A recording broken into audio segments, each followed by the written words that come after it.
child.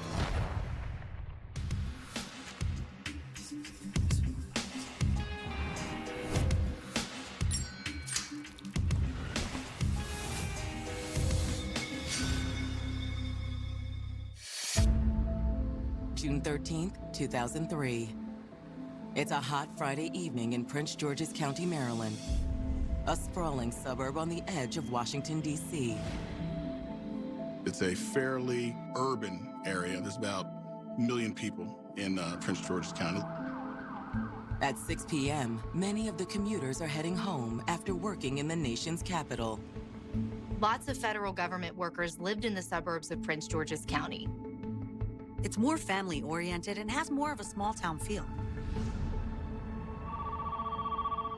By 7 o'clock, one federal employee, LaToya Taylor, hasn't made it home yet. Hello? And her mother receives a troubling phone call. What? It was the daycare, and they were calling and saying LaToya's late. She needs to pick the kids up. I understand. Let me try to call her. That immediately set off alarm bells. LaToya would never leave her children at daycare. She's always there, and if she can't be there, she always makes arrangements for somebody to get her children. Not even kind of just sending my mother a message going, hey, I'm gonna be late, or what have you, nothing. It was just very out of place. LaToya's mother tries repeatedly to contact her daughter. And it went to voicemail. So I called it again. And I'm like, LaToya, where are you? Baby, if you get this, give me a call. Let me know that you're okay. I'm gonna go and pick up the kids now. No one had heard from her. All of a sudden, LaToya was missing. 26-year-old LaToya Taylor was a hardworking single mother who came from a tradition of government service.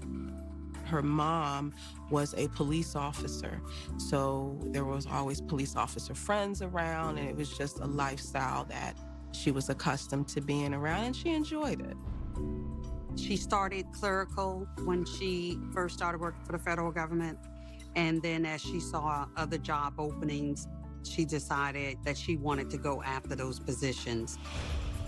It was important for LaToya to be independent. She wanted to be able to handle her life her own way and take care of her business. And that's exactly what LaToya did. After years of clerical work, LaToya had landed an administrative job with the Internal Revenue Service. The IRS doesn't hire just anyone. They make sure they vet every employee. And for LaToya to have passed every interview, every application process was a big deal. She definitely wanted to be well off and have a life that she would feel comfortable for herself and her children. By 1998, LaToya was a proud mother of 2. And while the relationships with her children's fathers hadn't worked out, she was determined to give her kids everything. Everything she did was just in an effort to take care of her kids. She loved her children very much, like would do anything for her kids. She was just a great mom. She did her best to raise them and take care of them. But she wouldn't have to do it alone forever.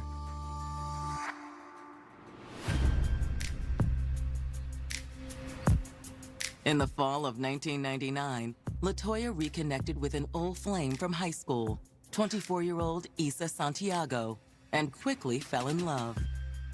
LaToya and Issa rekindled the flame, and sparks flew. Issa was tall, Issa was handsome, he was charming. However, it wasn't just Issa's looks that attracted LaToya.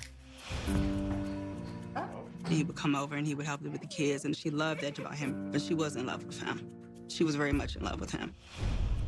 There was definitely passion in the relationship that the two of them had together. They definitely had a fiery relationship. Ever since they were in high school, there was something about Issa that kept LaToya coming back for more. The couple's bond seemed solidified when LaToya and Issa welcomed a child of their own. In September 2002, they had a baby girl. She was beautiful. Issa and LaToya were proud parents. Even with a newborn, Issa and LaToya never took the next step in their relationship and lived separately while raising their daughter and continuing their romance. While the situation came with challenges, it seemed to work for the couple. LaToya and Issa was just this bond that no one else could understand. They still wanted to be together, but just not every day. Is she asleep? From LaToya's perspective, she loved Issa, but she was not about to allow herself to be dependent on a man. She was one of the first of her friends to have her own home. LaToya was doing just fine. She didn't need to cohabitate to co-parent. That's just the type of person she was. Able to work on her own and not worry about anybody helping her. I gotta go. Okay. And while LaToya didn't worry about needing the help, Issa also wanted to provide for his daughter. He was there. He was willing to contribute financially. Even though LaToya managed on her own, she's not going to turn down child support. Oh. He was paying money underneath the table, if you will, not pursuant to a court order. He was giving LaToya money for diapers and help with daycare expenses. They seemed to have this oddly yet unique family. But on the evening of June 13th, 2003, this family would be ripped apart by a distressing phone call. She didn't make it home to get her kids.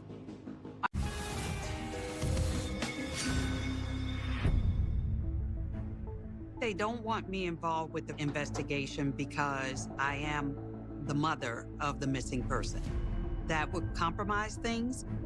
And if they had wanted me involved, I couldn't have helped them. I really couldn't help them. I was a zombie walking around. I just could not believe that LaToya went missing.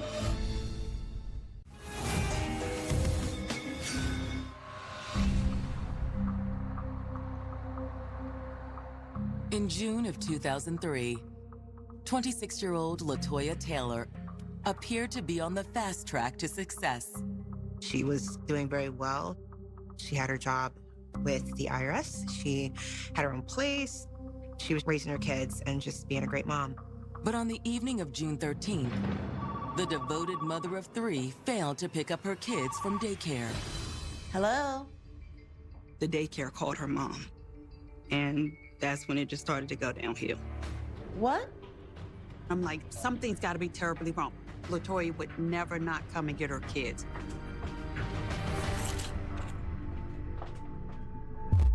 During the drive to pick up LaToya's children from daycare, her mother, herself an officer with Prince George's County PD, calls her commanding officer.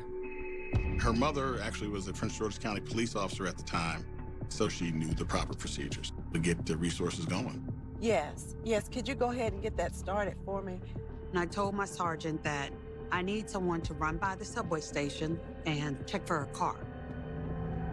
What her fellow officers find confirms her worst fears. They got to the subway and they saw a car there. Once they found a car, I knew that was it. Something was wrong.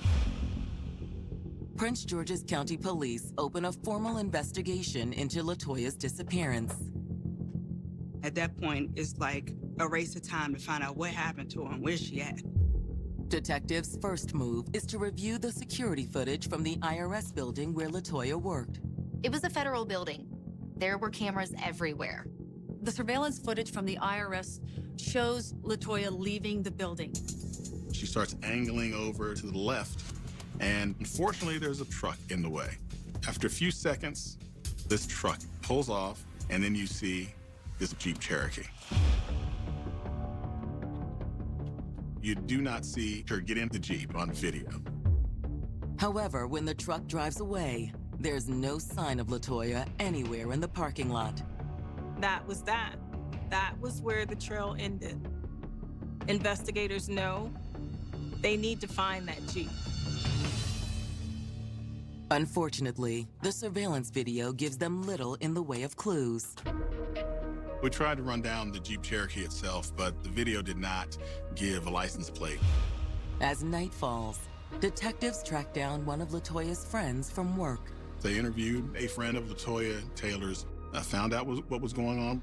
Anything unusual or out of the ordinary happened with LaToya today? Not really. According to this friend, Friday had started out like any other day. She got in there on time. She was working up until around 1 o'clock when she was going to take her lunch, which was normal. Then at lunchtime, LaToya's routine suddenly changed. She canceled lunch that she would regularly do with her coworkers, and she left that day. She said she had to go get money. She said she was going to the bank or an ATM. She didn't really say. She just left, and that's the last time I saw her.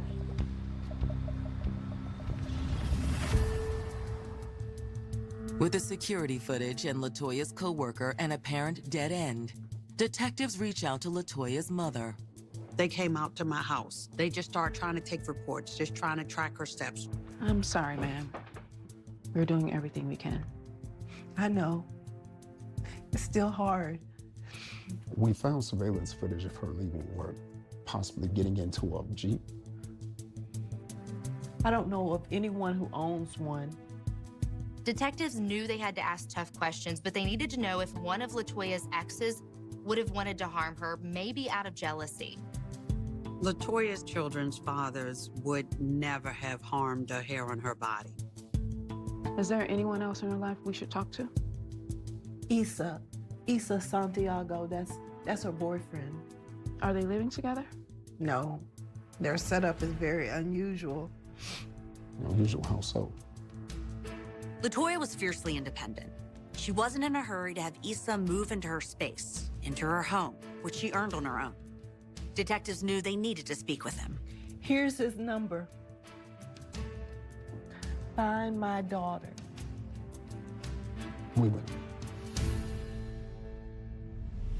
On Saturday, June 14th, detectives contact the father of LaToya's 9-month-old daughter and ask him to come in for an interview. When a woman goes missing, the first person the police are going to look at are the males that are closest to her. He's her boyfriend. They just had a baby together. Issa is the closest man to LaToya at this point.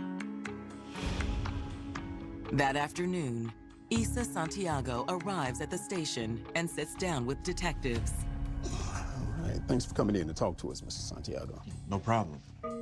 Have you guys heard anything about Toya yet? Her mom called me. He's just as concerned as everybody else that she's missing. He told investigators he would do anything to help find where LaToya was. Now, when was the last time you saw LaToya? Last weekend. I went over to see my baby girl. Have you spoke to her since then? Yesterday morning.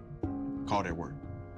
Issa had just spoken to LaToya on the phone, and everything seemed normal. Everything was fine. Did she say anything about lunch plans? No. We just talked about our daughter. I was supposed to go see her this Sunday.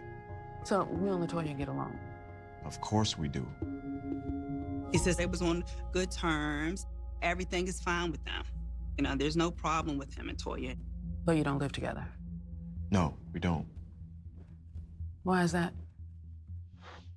It's a little complicated. Tell us about it. What Issa tells detectives next adds an explosive new angle to the case. Investigators are shocked to find out that Issa is actually married. He also had this other life as well.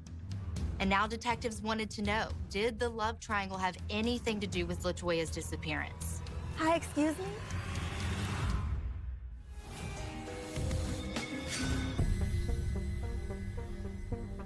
Detectives investigating LaToya Taylor's disappearance have just uncovered the shocking truth about her relationship with Issa Santiago. In addition to being the father of LaToya's 9-month-old daughter, Issa was also married to another woman. As he described it, there was a bit of a love triangle going on between the three of them. Look, I didn't mean for it to happen that way. It just did. The dating relationship between Issa and Toya was a fiery one. I think that they felt as though they loved one another, but Issa wasn't always faithful. Issa tells detectives during his on-again, off-again relationship with LaToya, he met and fell in love with a woman named Ava. Ava became his primary focus. He was spending more and more time with her and less with LaToya. But you kept seeing LaToya even after you married Ava. Yeah. Under no circumstances was he going to leave his wife for LaToya, but then he also wasn't leaving Toya. He wanted both. At first, Issa had tried to keep the situation a secret from both of the women in his life, but LaToya eventually found out.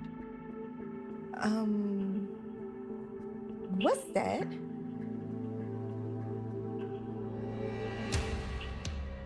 I need to talk to you. You serious right now?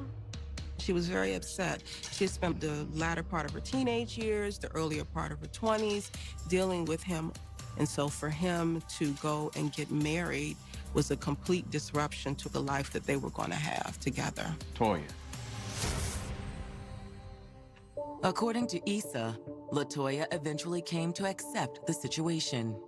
It's a tug of war where she wants to shut him out of her life and her relationship, but then she wants to keep that door open because she's in love with this man. LaToya and Issa's affair continued, although there was one person who was left in the dark. He clearly did not want his wife to know that he was still dealing with LaToya. According to Issa, in the spring of 2002, things suddenly became more complicated. Toya and Ava were pregnant at the same time, both with girls who ended up being only a few months apart. Once LaToya realized she was carrying Issa's baby, she decided to make a more brazen move. Hi, excuse me. Can I help you? Yes. My name is LaToya, and Issa and I have been in a relationship. I swear I didn't know anything about you. I just found out he was married. Toya wanted her to know that I exist, we have a relationship, we've had a relationship, and I'm now pregnant, and we need to figure this out. According to Issa, he came home to find the women face to face. Toya, what are you doing? Really? He decided that he did not like what he thought was going on, them talking and discussing him. It probably made you mad, huh? Ava was gonna find out eventually. How'd Ava take it? Not well. Issa says he smoothed things over with Ava by promising the affair was over. But in secret, he continued to see LaToya and his child. He and his wife and LaToya ended up in a pretty rocky love triangle. And unfortunately, a lot of drama comes in those situations. But did this domestic drama have something to do with LaToya's disappearance? Where were you yesterday around 1 o'clock? Me and Ava went running errands until we picked the baby up from daycare. And when was this? 4:30. If he was telling the truth, that would give Issa and Ava alibis for when LaToya disappeared. You're free to go. Thank you. After talking to Issa, detectives need to verify details of his statement. They discovered some interesting facts that Issa conveniently left out. Issa Santiago and LaToya Taylor had a 2001 documented case where there was a domestic incident. Although Issa was never convicted, he was charged. Police reports were filed. The charge ended up getting dropped. Detectives also discover that LaToya had taken out an order of protection against Ava. Ava had also filed one against LaToya. She was mad at her husband, but she seemed to be more mad at Toya for messing with her husband, for having a baby with her husband, as if Toya had done these things by herself. Considering the animosity between them, detectives decide it's time they talked to Ava Santiago. Thanks for coming in to talk to us, Ms. Santiago. I ain't got nothing to say to you. I just have a few questions to ask you. Well, I'm not answering them. She kept telling the police she wanted to speak to a lawyer. Detectives promptly end the interview, with their suspicions of Ava now heightened. Sit tight. Why wouldn't the wife be a suspect? He had an ongoing relationship with LaToya while he was in this marriage. I definitely don't put it past her to have had something to do with it, especially if she knew about, this whole love triangle with my sister. Had Ava done something to her rival? Issa's story gave her an alibi, but he could have been covering for his wife. However, before detectives take a closer look at Ava, they get a phone call that changes everything. DC police believe they found the mysterious Jeep from the surveillance video. It's found burning at 5 o'clock in the morning. When investigators found out who the car belonged to, it took the investigation to a whole new level.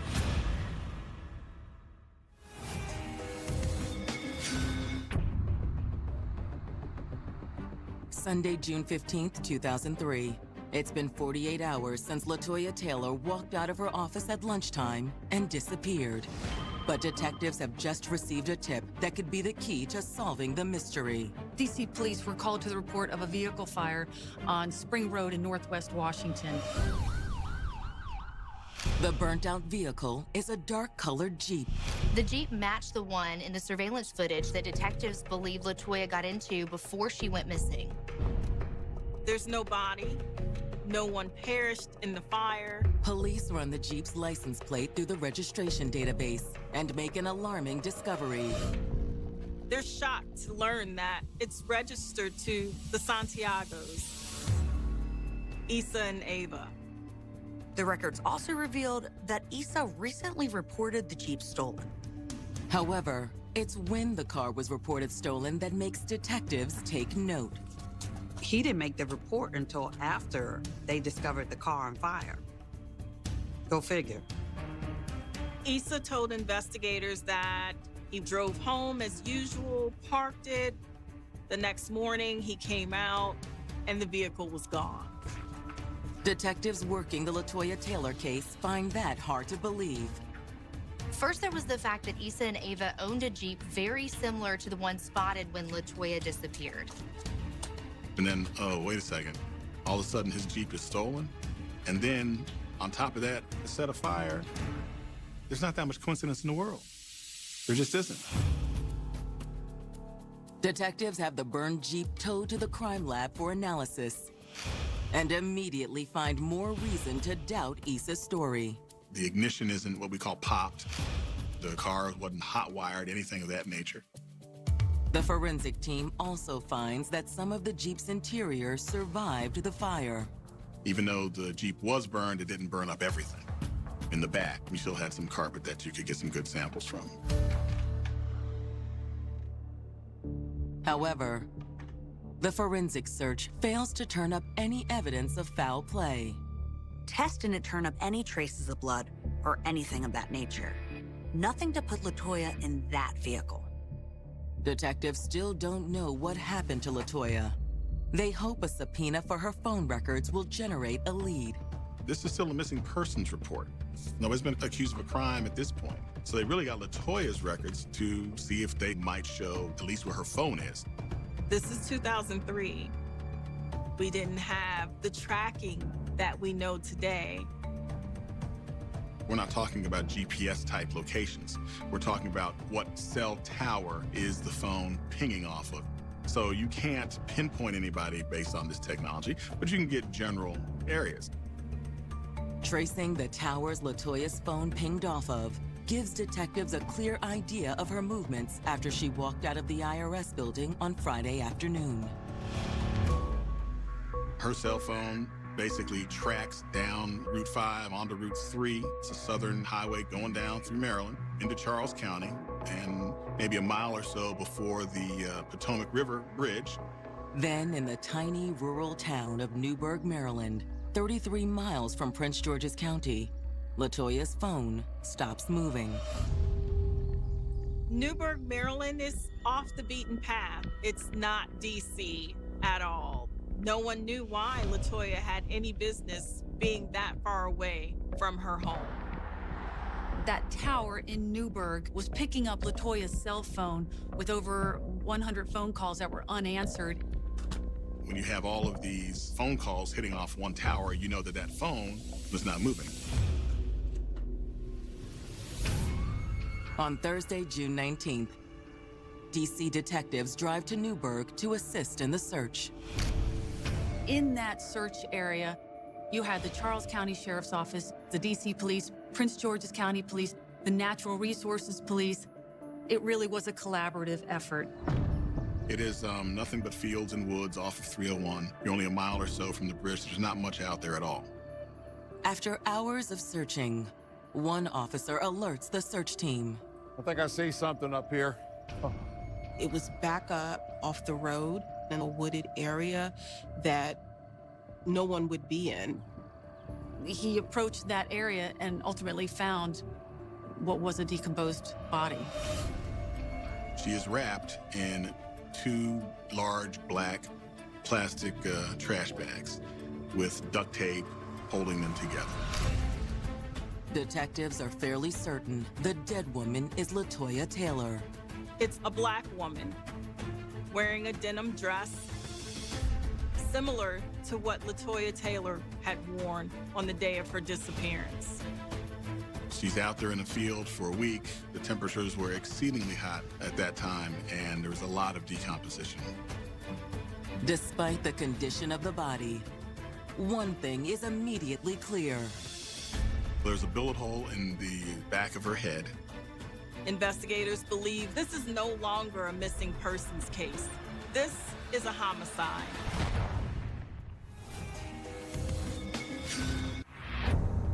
June 19th, 2003. In a field near Newburgh, Maryland, 33 miles from Prince George's County, police have just found the body of a woman they believe is missing mother of 3, LaToya Taylor. Detectives found her wrapped in garbage bags with a gunshot wound to her head. There are no shell casings. There are no bullets. There's only a body. The vegetation was mashed down, and it looked like a vehicle had maybe driven up to where the body was left. When detectives survey the ground where the body had been, they find a crucial piece of evidence. LaToya Taylor's phone was actually found underneath of her body in that field. They charged the phone, turned it on, and quickly determined the phone was LaToya's, which meant the body was most certainly LaToya Taylor. The news is devastating to LaToya's friends and family. It's bittersweet because we was able to bring her home, but it wasn't the way we wanted her to come home. I couldn't believe they just told me that my sister was not alive. He told me they needed to talk to me. He said they found a body. I thought my world was over. The next day, the medical examiner performs an autopsy and finds no evidence of a struggle, nor any traces of the killer's DNA. But she does recover one potentially useful clue from LaToya's remains. The autopsy was able to find a couple of carpet fibers. Those carpet fibers were eventually compared to the carpet from the rear of the burnt-out Santiago Jeep, and they came back from the FBI as being consistent with fibers that were found in that Jeep. Those fibers proved that LaToya Taylor had been in that Jeep after she was killed. With this bombshell piece of forensic evidence, detectives turn up the heat on their main suspects: LaToya's boyfriend, Issa Santiago, and his wife, Ava. At that point, detectives weren't sure if Issa or Ava were behind the murder or if both were involved. Investigators get a search warrant to search the Santiago's home. We did do search warrants, which did not turn up a handgun. We didn't find anything. No handguns, no ammunition, no bloody clothing. Nothing to indicate they were involved in the homicide. Next, detectives turn their attention to the couple's alibi for the afternoon of the murder. Issa had told investigators that he and Ava had been running errands all day and they had picked up the baby together. But when detectives contact the daycare to see if Ava and Issa picked up their child together, his story collapses. According to people at the daycare, Ava had been alone. A call to Ava's employer reveals that the rest of Issa's story about running errands with her is also a lie. Ava's employer told investigators that she had been at work all day. We know that she was at work at least as of 4:45, which means that she would not have been with him. Ava is now crossed off investigators' list. But if Issa wasn't with his wife, where was he? Hoping to track Issa's movements the afternoon LaToya was killed, detectives subpoena his cell phone records. Once you start looking at the phone records, then things really come into sharp focus. Because if you take a look at the location of Santiago's phone that he was using and LaToya Taylor's phone, you see both those phones basically at the same time marching down from Prince George's County into southern Maryland, both of them. The cell phones paint the picture that clearly Issa and my sister were together. Detectives track both phones all the way to the field outside Newburgh where LaToya's body was found. My sister's cell phone stays out there with her. His cell phone comes back. After comparing the phone records, detectives feel they have enough evidence to make an arrest. But it will take almost a year to get the warrant they need to bring Issa in. It wasn't until the grand jury handed down their indictment that the Maryland State Police were able to locate Issa and apprehend him. On May 24th, 2004, 11 months after finding LaToya's body, the authorities take Issa Santiago into custody. Issa did not put up a fight. He was brought into the Forestville barrack, and he invokes his right to an attorney. Look, I'm not saying anything. We don't need you to. What do you mean? LaToya was seen getting into a Jeep you own. We have forensic evidence that proves that she was in your car the day she died. And your phone put you in Newburgh where the body was found. It was you, Issa. Stand up. I want my lawyer. Stand up. Issa was ultimately charged with second-degree murder. Now that Issa Santiago is in jail, the question is whether or not prosecutors can keep him there. This is a circumstantial case, and circumstantial cases are always a problem. They didn't have any witnesses. They didn't have a murder weapon. And they didn't have a murder location. There was a real concern Issa Santiago was going to get off scot-free.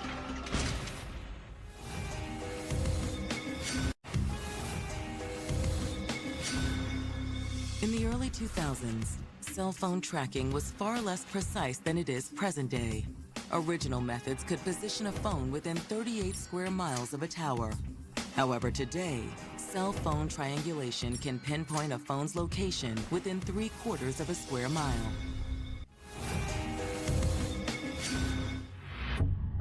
May 24th, 2004. Hands behind your back. Detectives arrest Issa Santiago for the murder of 26-year-old LaToya Taylor, the mother of his now 20-month-old daughter. When investigators finally arrested Issa, they wanted a solid case. They wanted evidentiary support. They wanted justice for LaToya Taylor. It took a while. They were not going to rush and not be able to pursue the charges. Even though I didn't like it, I was fine with it. Because I knew once they got him, that was it. Now it's up to prosecutors to make the murder charge stick. We did not have any eyewitness to say that I saw him shoot LaToya Taylor or that I saw Issa Santiago dump this body in that field. However, building their case in the months before Issa's arrest, detectives did uncover a motive. Issa and LaToya had a court date coming up on June the 18th for child support. Just 5 days after LaToya was reported missing. Prosecutors contend Issa was willing to contribute, but he did not want it to be a matter for the courts or his wife, Ava.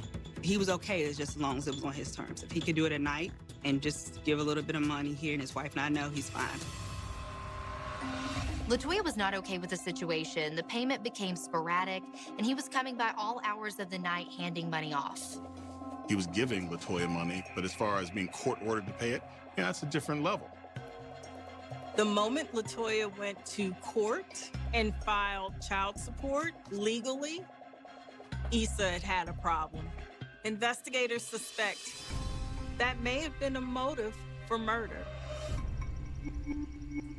When Issa stands trial in February of 2006, the prosecution lays out what they believe transpired the day LaToya was killed. June 13th, they did make connection with each other very briefly over the phones in the morning. Hi, LaToya speaking. Which, in our view, that was the setup. Hey, it's me. I got that money for you. Can you meet me at lunch? Fine. I'll come out front. Investigators believe Issa was the one, in fact, to pick up LaToya from the IRS building at lunchtime. Have you got the money? I have to go buy an ATM. Okay. According to the prosecution, Issa lured LaToya away from work for the sole purpose of killing her. She got in the car with him and then was never heard from again. He drove her somewhere, maybe under a bridge or some secluded area, wanting to talk about the court case. No one knew except for Issa. Serious? After all that I do for those kids, and you're gonna try to take me to court? You want to do right by our daughter? Then show up to court. Everything was... Now. You know what? He cowardly puts a bullet in the back of her head. And then he goes into cover-up mode. He cleans up and he bags her up, puts tape around her to hold her there. He starts driving down to Charles County, dumps her body, and drives back up. According to prosecutors, the final piece of the puzzle was tracking the phones of both Issa and LaToya. The cell phones are aligned, going in the same path. It's a no-brainer that he was driving the vehicle that took my sister to this field where she was dumped at and left there. Prosecutors theorize that Issa must have disposed of the gun on the way back from Newburgh.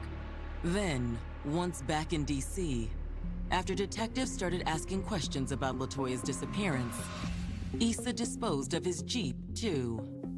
To back up their theory, prosecutors presented the jury with the tiny carpet fibers recovered from LaToya's body that matched the interior of Issa's Jeep. The forensics, the phone records, and the upcoming child support hearing all pointed to Issa as LaToya's killer. There's proof and then there's proof, right? There's just too much coincidence for any reasonable fact finders to say, well, maybe this, maybe that. Will the jury agree? On March 1st, 2006, the verdict is read. Issa was found guilty of second-degree murder. He was sentenced to 55 years. For LaToya's family, the possibility that Issa could ever be released falls far short of justice. I don't think that he should ever be allowed to come out. Part of me is still even more angry that he just absolutely refuses to admit to it and won't give the family some closure and tell us what happened. With the trial behind them, all LaToya's family can do is continue to try to pick up the pieces. Part of my heart was lost when I lost LaToya. It sounds crazy because I'm still breathing, but I stopped really breathing. I stopped really living. I've made it a point to kind of be closer to my family members and make sure that I kind of just treasure every moment and don't take anything for granted. There's still a part of me that just feels like I'm never gonna ever be the same person I used to be. She's supposed to be here.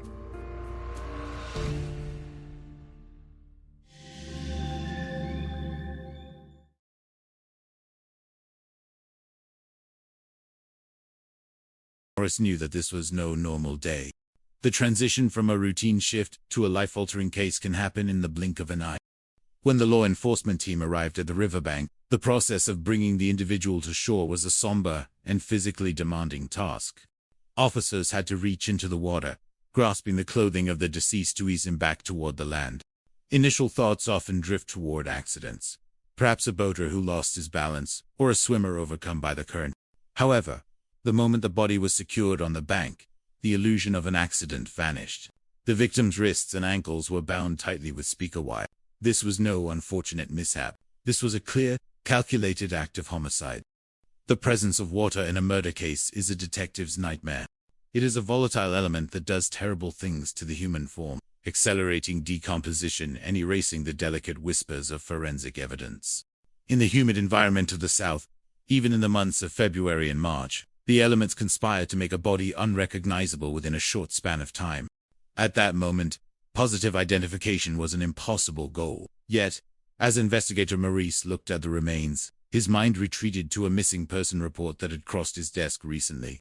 A woman named Brittany Green had come forward to report that the father of her 2 children, Leon Harrison Jr., better known to everyone as J.R., had vanished. A man with a family, a man with children who expected his call every single night, does not simply vanish from the face of the earth without a trace.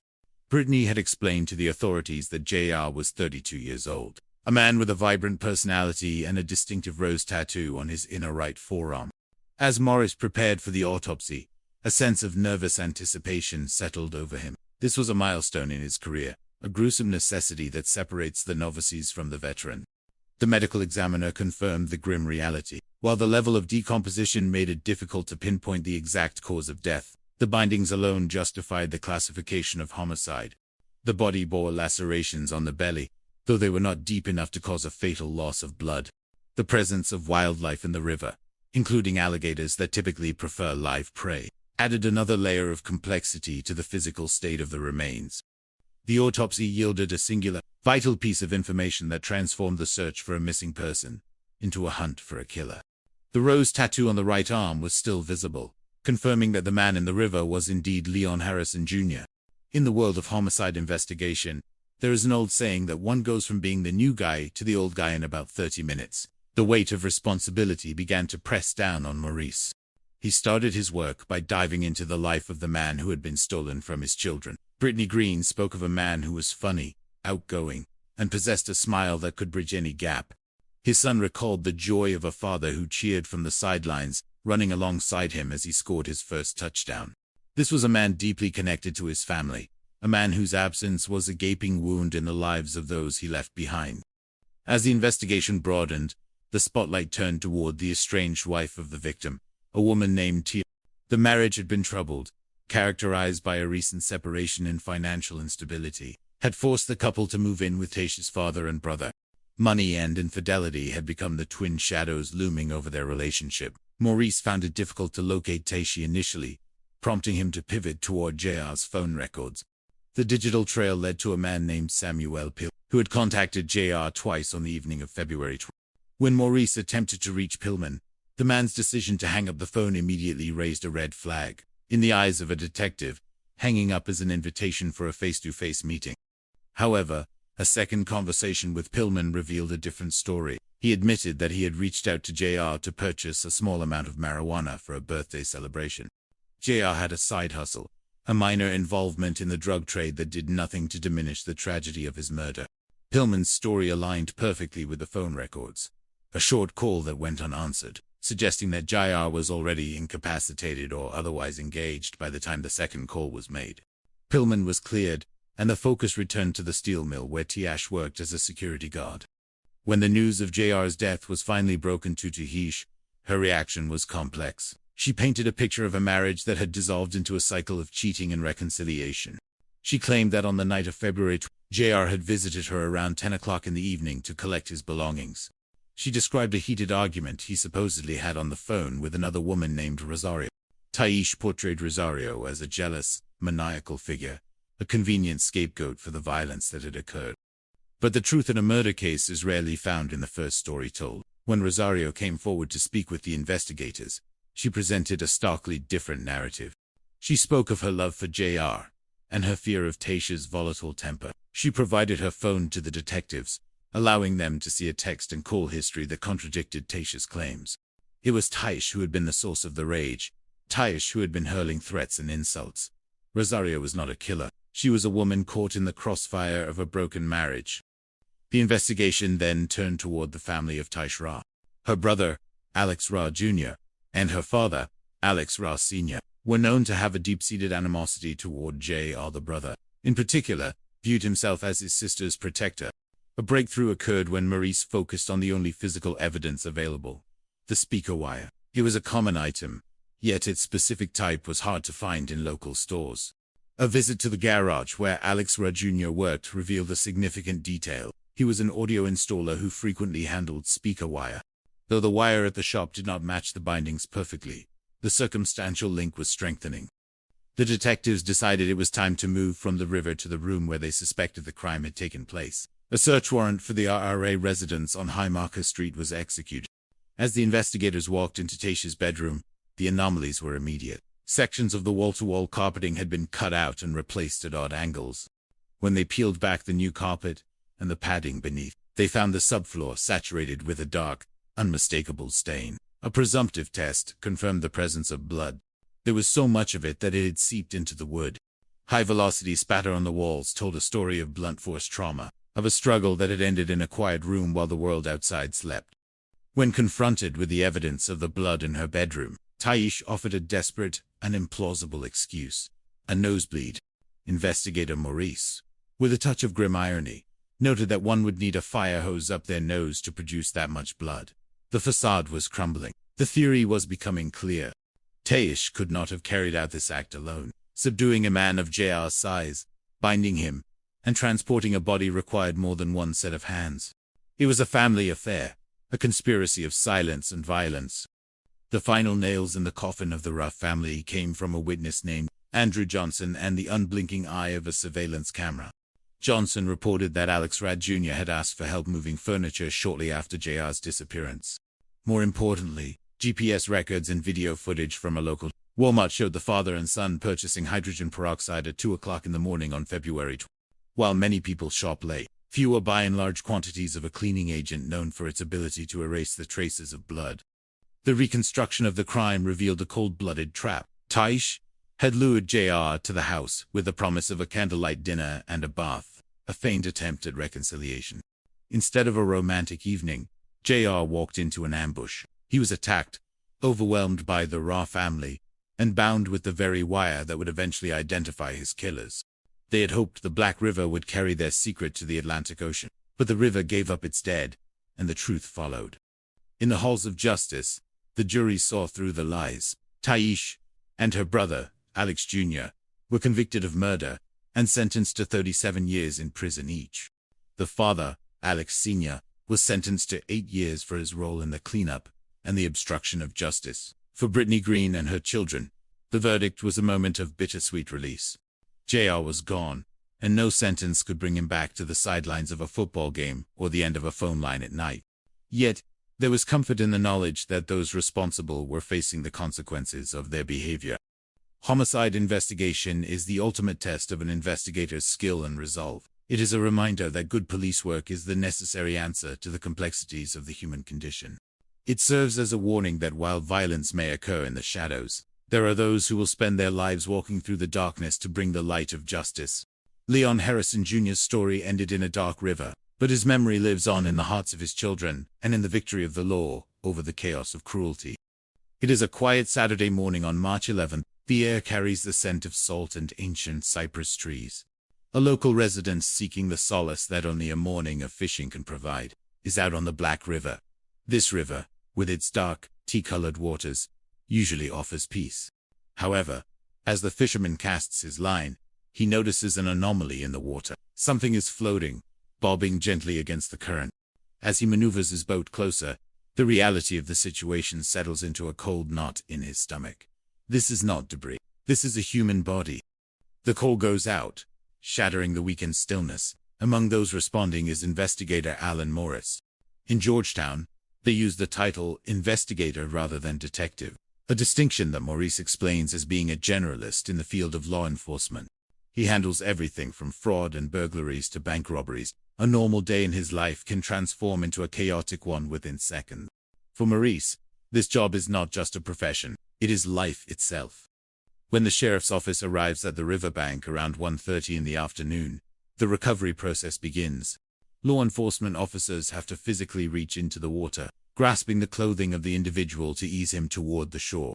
At first glance, one might wonder if this was a tragic accident, perhaps someone who fell from a boat, but as the body is brought onto solid ground, the grim truth reveals itself to Alan Morris. This was no accident. The victim's wrists and ankles are bound tightly with speaker wire. To a seasoned eye, this is the unmistakable signature of a homicide. The discovery of a body in water presents an enormous challenge for any investigator. Water is a cruel element. It erases evidence and accelerates the process of decomposition. In the southern climate, even in February and March, the elements are unpredictable. The water temperature and the local wildlife, including alligators that prefer living prey but leave their mark, regardless, complicate the forensic analysis. The face of the victim is unrecognizable, leaving his identity a mystery in those initial hours. Investigator Alan Morris is primarily experienced in property crimes. If this is indeed a homicide, it will be his very first case of this magnitude. The weight of the responsibility is palpable. He attends the autopsy, an experience he describes as nerve-wracking and gruesome. Seeing a fellow human being bound hand and foot is, in his words, the most uncivilized way to leave this world. The medical examiner, while unable to pinpoint an exact cause of death due to the advanced state of decomposition, confirms the ruling of homicide based on the bindings. There are lacerations on the belly, though not deep enough to cause death by bleeding, and signs of potential blunt force trauma. However, a single identifying mark survives the river's attempt to hide the truth. On the inner right forearm of the victim is a tattoo of a rose. This detail connects the body to a missing person report filed 2 weeks earlier.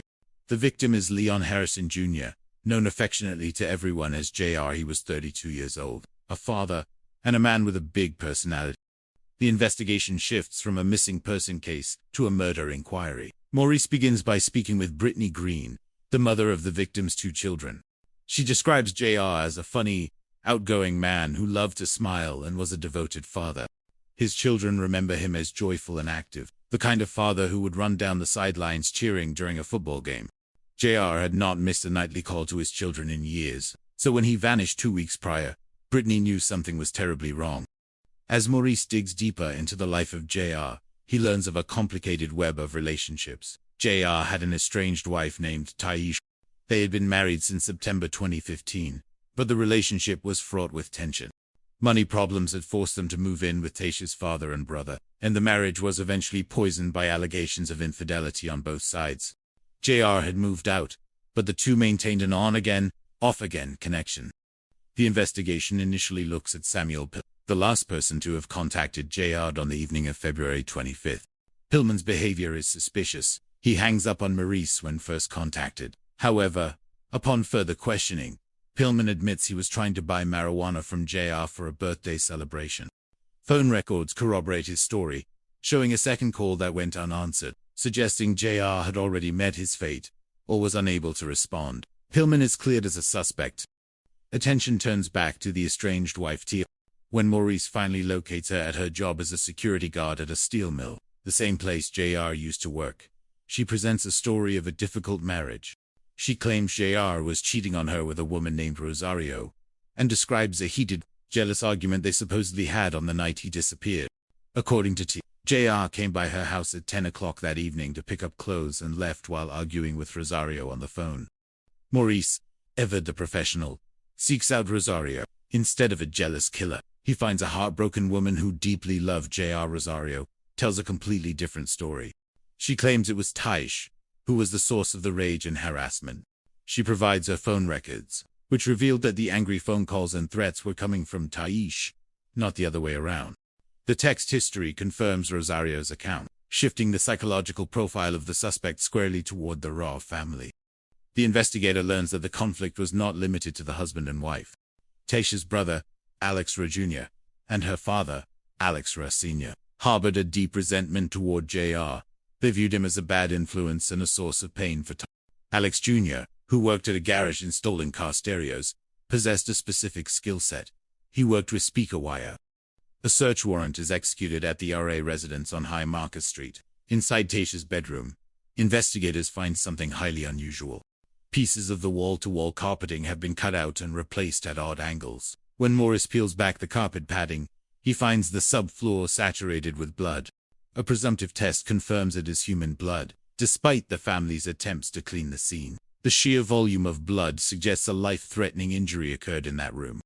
When confronted with the evidence, Tish offers a weak explanation. She claims it was a nosebleed. Maurice, with a touch of grim irony, notes that one would need a fire hose for a nose to produce that much blood. Tish maintains her innocence, claiming she would never hurt her husband, but her narrative is crumbling under the weight of forensic reality. She eventually requests a lawyer and is allowed to leave, as the investigators do not yet have enough evidence for an arrest. The breakthrough comes from an unexpected witness named Andrew Johnson. He tells the police that shortly after JR went missing, Alex Rod Jr. asked for a ride to Myrtle Beach. During the trip, Alex Jr. was laughing and allegedly made comments about doing business. This witness testimony gives Maurice a new lead.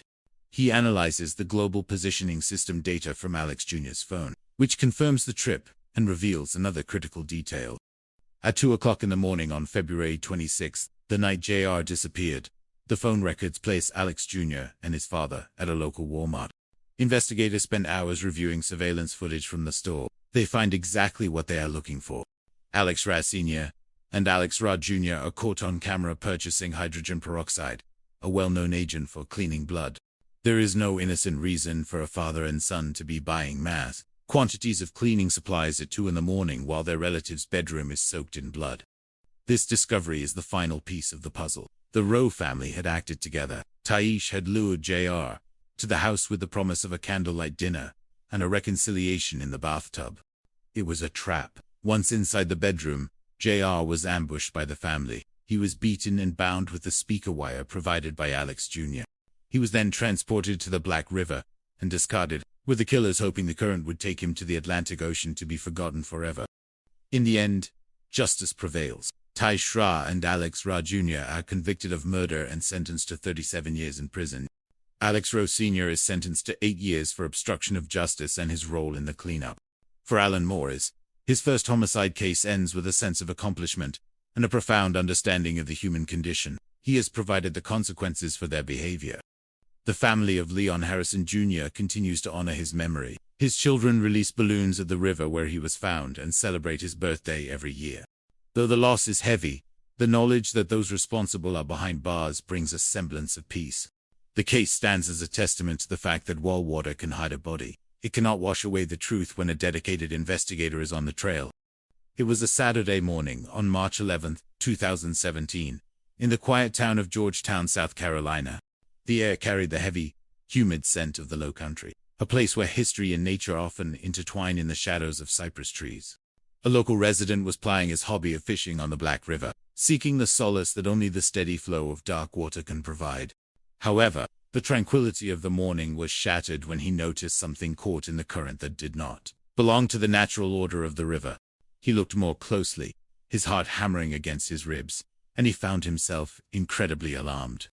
What he saw was a body floating in the Black River. For a seasoned investigator, this is the beginning of a grim marathon. Solving a murder takes a rare breed of individual who can look into the abyss and not blink. Someone who can solve the unsolvable and catch a ruthless killer to find justice for those who can no longer speak for themselves. This is the essence of being an American detective. In Georgetown, they call them investigators rather than detectives, a title that implies a broad responsibility. Investigator Alan Morris was one such man. He was a general investigator, accustomed to handling everything from fraud cases and burglaries to bank robberies. He knew all too well that a normal day could turn into a busy day really quickly. For men like Morris, this job is not just a career, it is life itself. The call came in at about 1:30 that afternoon. When Maurice arrived at the scene, law enforcement officers were already in the process of bringing the remains to the shore. It was a visceral task, requiring them to physically grab hold of the individual by his clothing and ease him back onto the land. At first glance, one might wonder if this was a tragic accident, perhaps someone who had fallen out of a boat or slipped into the treacherous currents. But as the body was brought fully to the shore, the reality of the situation became immediately evident to Morris. The victim's wrists and his ankles were bound tightly with speaker wire. This was no accident. It was a clear and chilling indication of a homicide. When a victim is found in the water, the complexity of the case increases tenfold. Water is a cruel element that does terrible things to human remains. It accelerates decomposition and complicates the task of determining a cause of death through simple observation. In the South, even in February and March, the elements can be tricky. The water plays a significant factor in the speed of decay, leaving the face of the deceased unrecognizable. Positive identification was impossible at that moment, but Maurice had a lead in the back of his mind. He recalled a missing person report filed by a woman named Brittany Green. Brittany Green had come to the police to report that the father of her 2 children, Leon Harrison Jr., whom everyone called JR, had vanished. Though they no longer lived together, JR was a man of routine and devotion, calling every single night to speak to his children. When 2 weeks passed without a word, Brittany knew something was deeply wrong. A man with a family, with loved ones, and with children does not simply vanish off the face of the earth without a reason. Brittany described JR as a 32-year-old, African-American male with a distinctive rose tattoo on his inner right forearm. This tattoo would become the silent witness Maurice needed. For investigator Maurice, this case represented a significant milestone. He had spent much of his time working property crimes, and if this was confirmed as a homicide, it would be his very first. The body was sent for an autopsy, an experience that Maurice found to be nerve-wracking and gruesome. The first autopsy is always a shock to the system, a stark reminder of the fragility of life and the capacity for human cruelty. Seeing a man bound hand and foot is perhaps the most uncivilized way to witness a person departing this world. The medical examiner explained that while the high level of decomposition made it difficult to pinpoint the exact cause of death, the presence of the bindings made the ruling of homicide undeniable. There were lacerations on the belly, but they were not deep enough to cause someone to bleed to death or to cause internal damage. In the dark waters of the Black River, animals and alligators are a constant presence, though alligators typically prefer live targets. The medical examiner suggested that blunt force trauma from a beating might have been involved, but the evidence was obscured by time and the elements. DNA and fingerprints were unlikely to have survived the immersion. Yet, the rose tattoo remained, identifying the body as Leon Harrison Jr. The missing person case was now officially a homicide investigation. Maurice felt the weight of the responsibility. In the world of homicide investigation, there is an expression that you go from being the new guy to the old guy in about 30 minutes. He began by diving into the life of the victim. Brittany Green spoke of JR with affection, describing him as a funny, outgoing person with a big personality who loved to smile and tell jokes. To his children, he was a joyful and active father. His son remembered him as a man who would run down the sidelines of a football field, cheering with infectious enthusiasm when his son scored his first touchdown. JR was a man connected to his family, a man who checked on his children constantly. As the investigation deepened, Maurice looked for enemies or conflicts. Brittany mentioned that JR had an estranged wife named Taish. They had been married since September 2015, but the relationship had soured, and JR had recently moved out. He had expressed unhappiness in the marriage, which immediately raised a red flag for the investigators. Marital troubles are a classic motive in the world of crime, but at this stage, it was merely a thread to be pulled. Locating Taishra proved to be difficult at first. While searching for her, Maurice turned his attention to JR's phone records. On the evening of February 25th, JR had received 2 phone calls from a man named Samuel Pillman. Pillman appeared to be the last person to see JR alive. When Maurice attempted to contact Pillman at his workplace, and later at the Quality Inn where he lived, Pillman's behavior was suspicious. He hung up the phone as soon as Maurice identified himself as a detective. In the mind of an investigator, hanging up on the police is a sure way to move to the top of the suspect list. However, when Maurice finally spoke to Pillman, a different story emerged. Pillman admitted that he had called JR to purchase some marijuana for a birthday celebration. JR had a side hustle selling grass, a fact that Maurice viewed with professional detachment. Regardless of his involvement with drugs, JR was a victim of murder, and his life held value.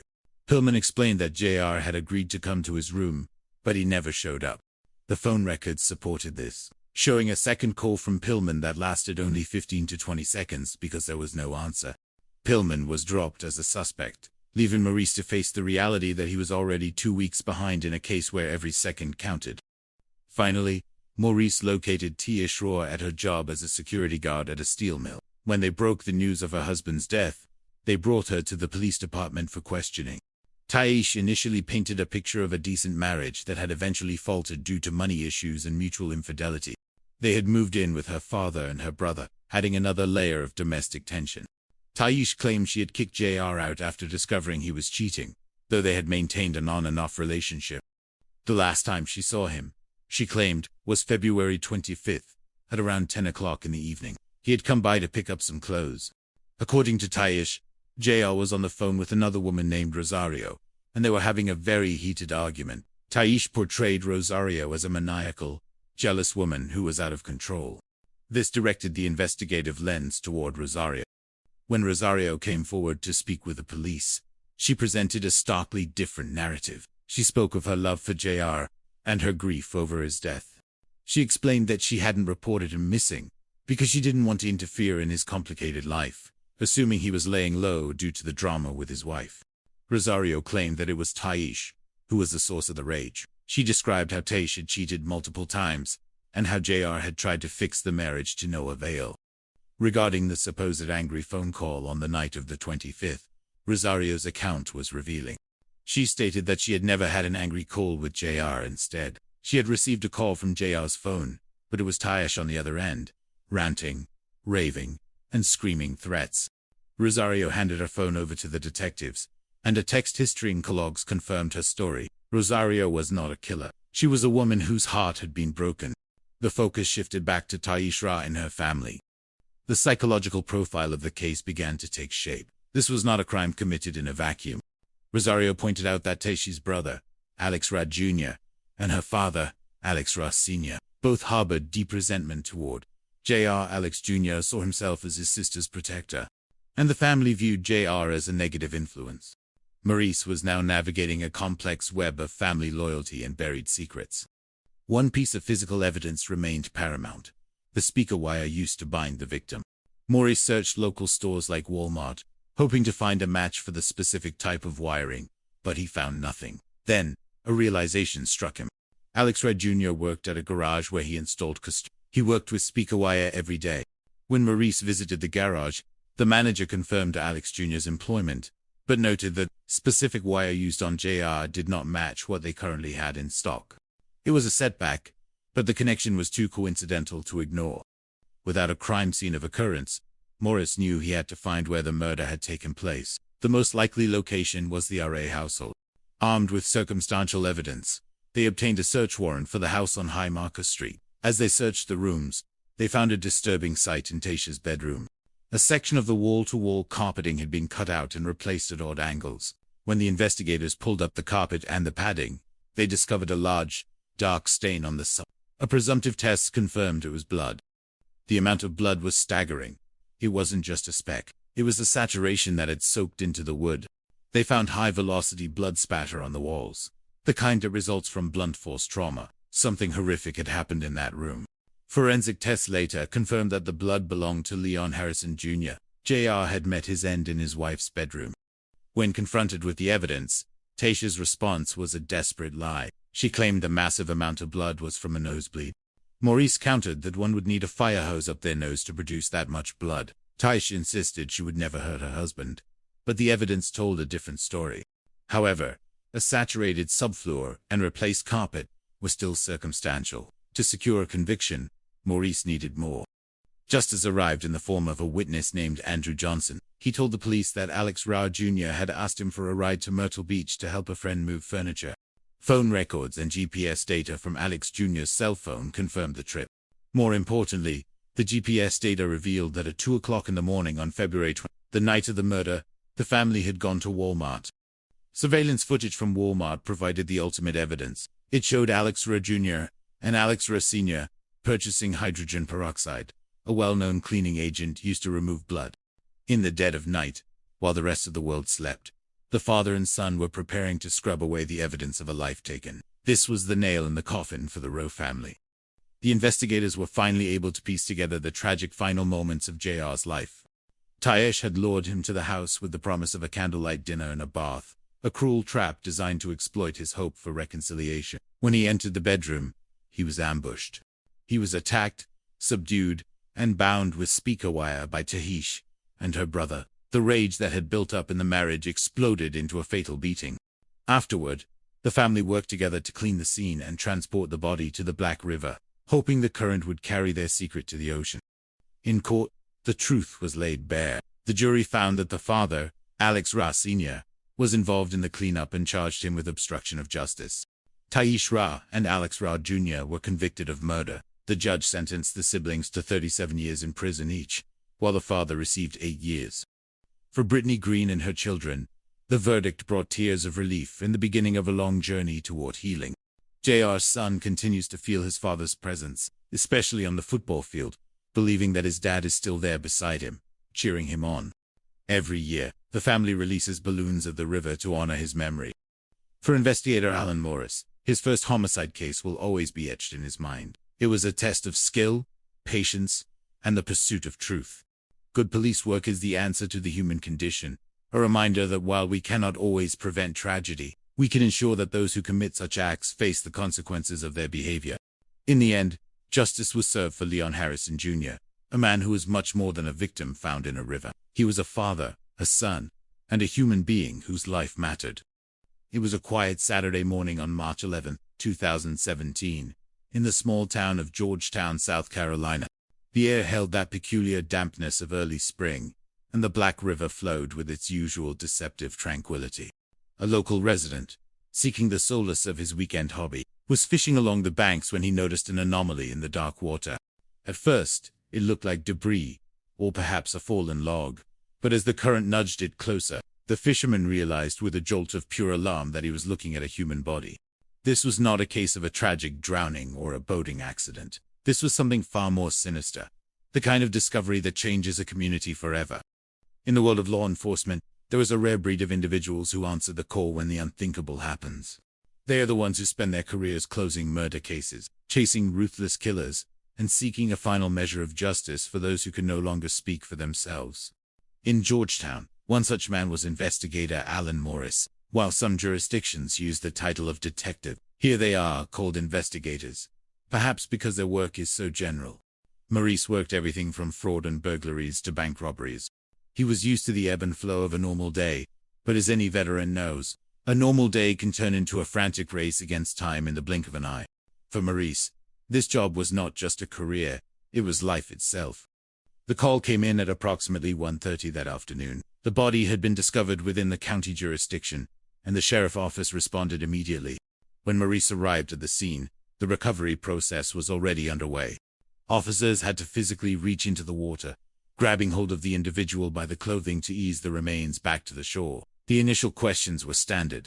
Was this a fisherman who had slipped? A boater who had fallen overboard? However, as soon as the body was on solid ground, the accidental theory evaporated. The victim's wrists and ankles were bound tightly with speaker wire. To any investigator, this was the universal signature of a homicide. Finding a victim in the water enormously complicates a case. Nature is not kind to the human form in these conditions. Water does terrible things to evidence, washing away trace DNA and fingerprints that might otherwise lead straight to a killer. In the heat of the South, even in February and March, decomposition happens with terrifying speed. The face of the man recovered from the Black River was unrecognizable, his features lost to the elements and the passage of time. Positive identification was impossible at the shoreline, but Maurice already had a name echoing in the back of his mind. Not long before this discovery, a woman named Brittany Green had come to the station to report a missing person. The man she was looking for was Leon Harrison Jr., though everyone knew him simply as JR. He was the father of her 2 children. Although they no longer lived together, JR was a man of habit, especially when it came to his family. He called every single night to speak to his children. When 2 weeks passed without a single word, Brittany knew something was horribly wrong. A man with loved ones, a man with a big personality and a devotion to his kids, does not simply vanish off the face of the earth without a reason. Brittany described JR as a 32-year-old African-American male with a very specific identifying mark. He had a tattoo of a rose on his inner right forearm. For investigator Maurice, this was his first homicide case. He had spent years handling property crimes, but now he was stepping into the deep end of criminal investigation. The body was sent for an autopsy, an experience that remains etched in the mind of any investigator especially the first one. It is a gruesome, clinical process that highlights the ultimate lack of civilization in a violent death. Seeing a man bound hand and foot is a stark reminder of the cruelty one human can inflict upon another. The medical examiner confirmed what Maurice already suspected. While the advanced state of decomposition made it difficult to pinpoint the exact cause of death, the presence of the bindings made the ruling of homicide undeniable. There were lacerations on the belly, but they were not deep enough to cause the victim to bleed to death, nor did they cause internal damage. It was possible they were the result of aquatic life or other environmental factors. The river was home to alligators, but as the experts noted, they generally prefer live targets. The medical examiner suggested that blunt force trauma from a beating might have been involved, but even that remained an educated guess. The most significant finding, however, was the rose tattoo on the right arm. The missing person file was officially closed, and the homicide investigation of Leon Harrison Jr. began. Maurice was feeling the pressure. In the world of homicide, you go from being the new guy to the old guy in about 30 minutes. He started by gathering as much information as possible about the victim. Brittany Green spoke of JR with warmth, describing him as a funny, outgoing person with a joyful soul. He was the kind of father who'd run down the sidelines of a football field, cheering his son on until they met in the end zone. He was connected to his children by an unbreakable bond. The investigators asked the standard but necessary questions. Did he have enemies? Were there conflicts in his life? Brittany pointed toward one specific source of tension: his estranged wife, Taisha. JR and Taesh had married in September of 2015, but the relationship had been far from happy. JR had confided in Brittany that he was miserable and that money was a constant source of trouble. The couple had been forced to move in with Taesh's father and brother, a living arrangement that rarely fosters marital bliss. Both JR and Taesh had reportedly struggled with issues of infidelity, creating a cycle of on-again, off-again drama. For an investigator, recent marital troubles are always a point of interest. It might be nothing, or it might be everything. Maurice set out to find Taesh, but she proved difficult to locate at first.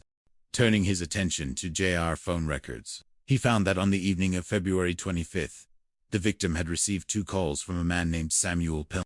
This was a potential lead, perhaps the last person to see Gerard alive. When Morris tracked Pillman down to a local hotel, the man reacted with suspicious hostility, hanging up as soon as the investigator identified himself.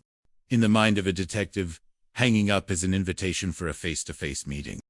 When they finally spoke, Pillman offered an explanation that was both simple and common. He wanted to buy some marijuana from JR to celebrate a birthday with a roommate. JR had a small side hustle selling grass, a fact that did not change the tragedy of his death in the eyes of investigator Maurice. A victim is a victim, regardless of their lifestyle. Pillman claimed that JR never showed up for the meeting.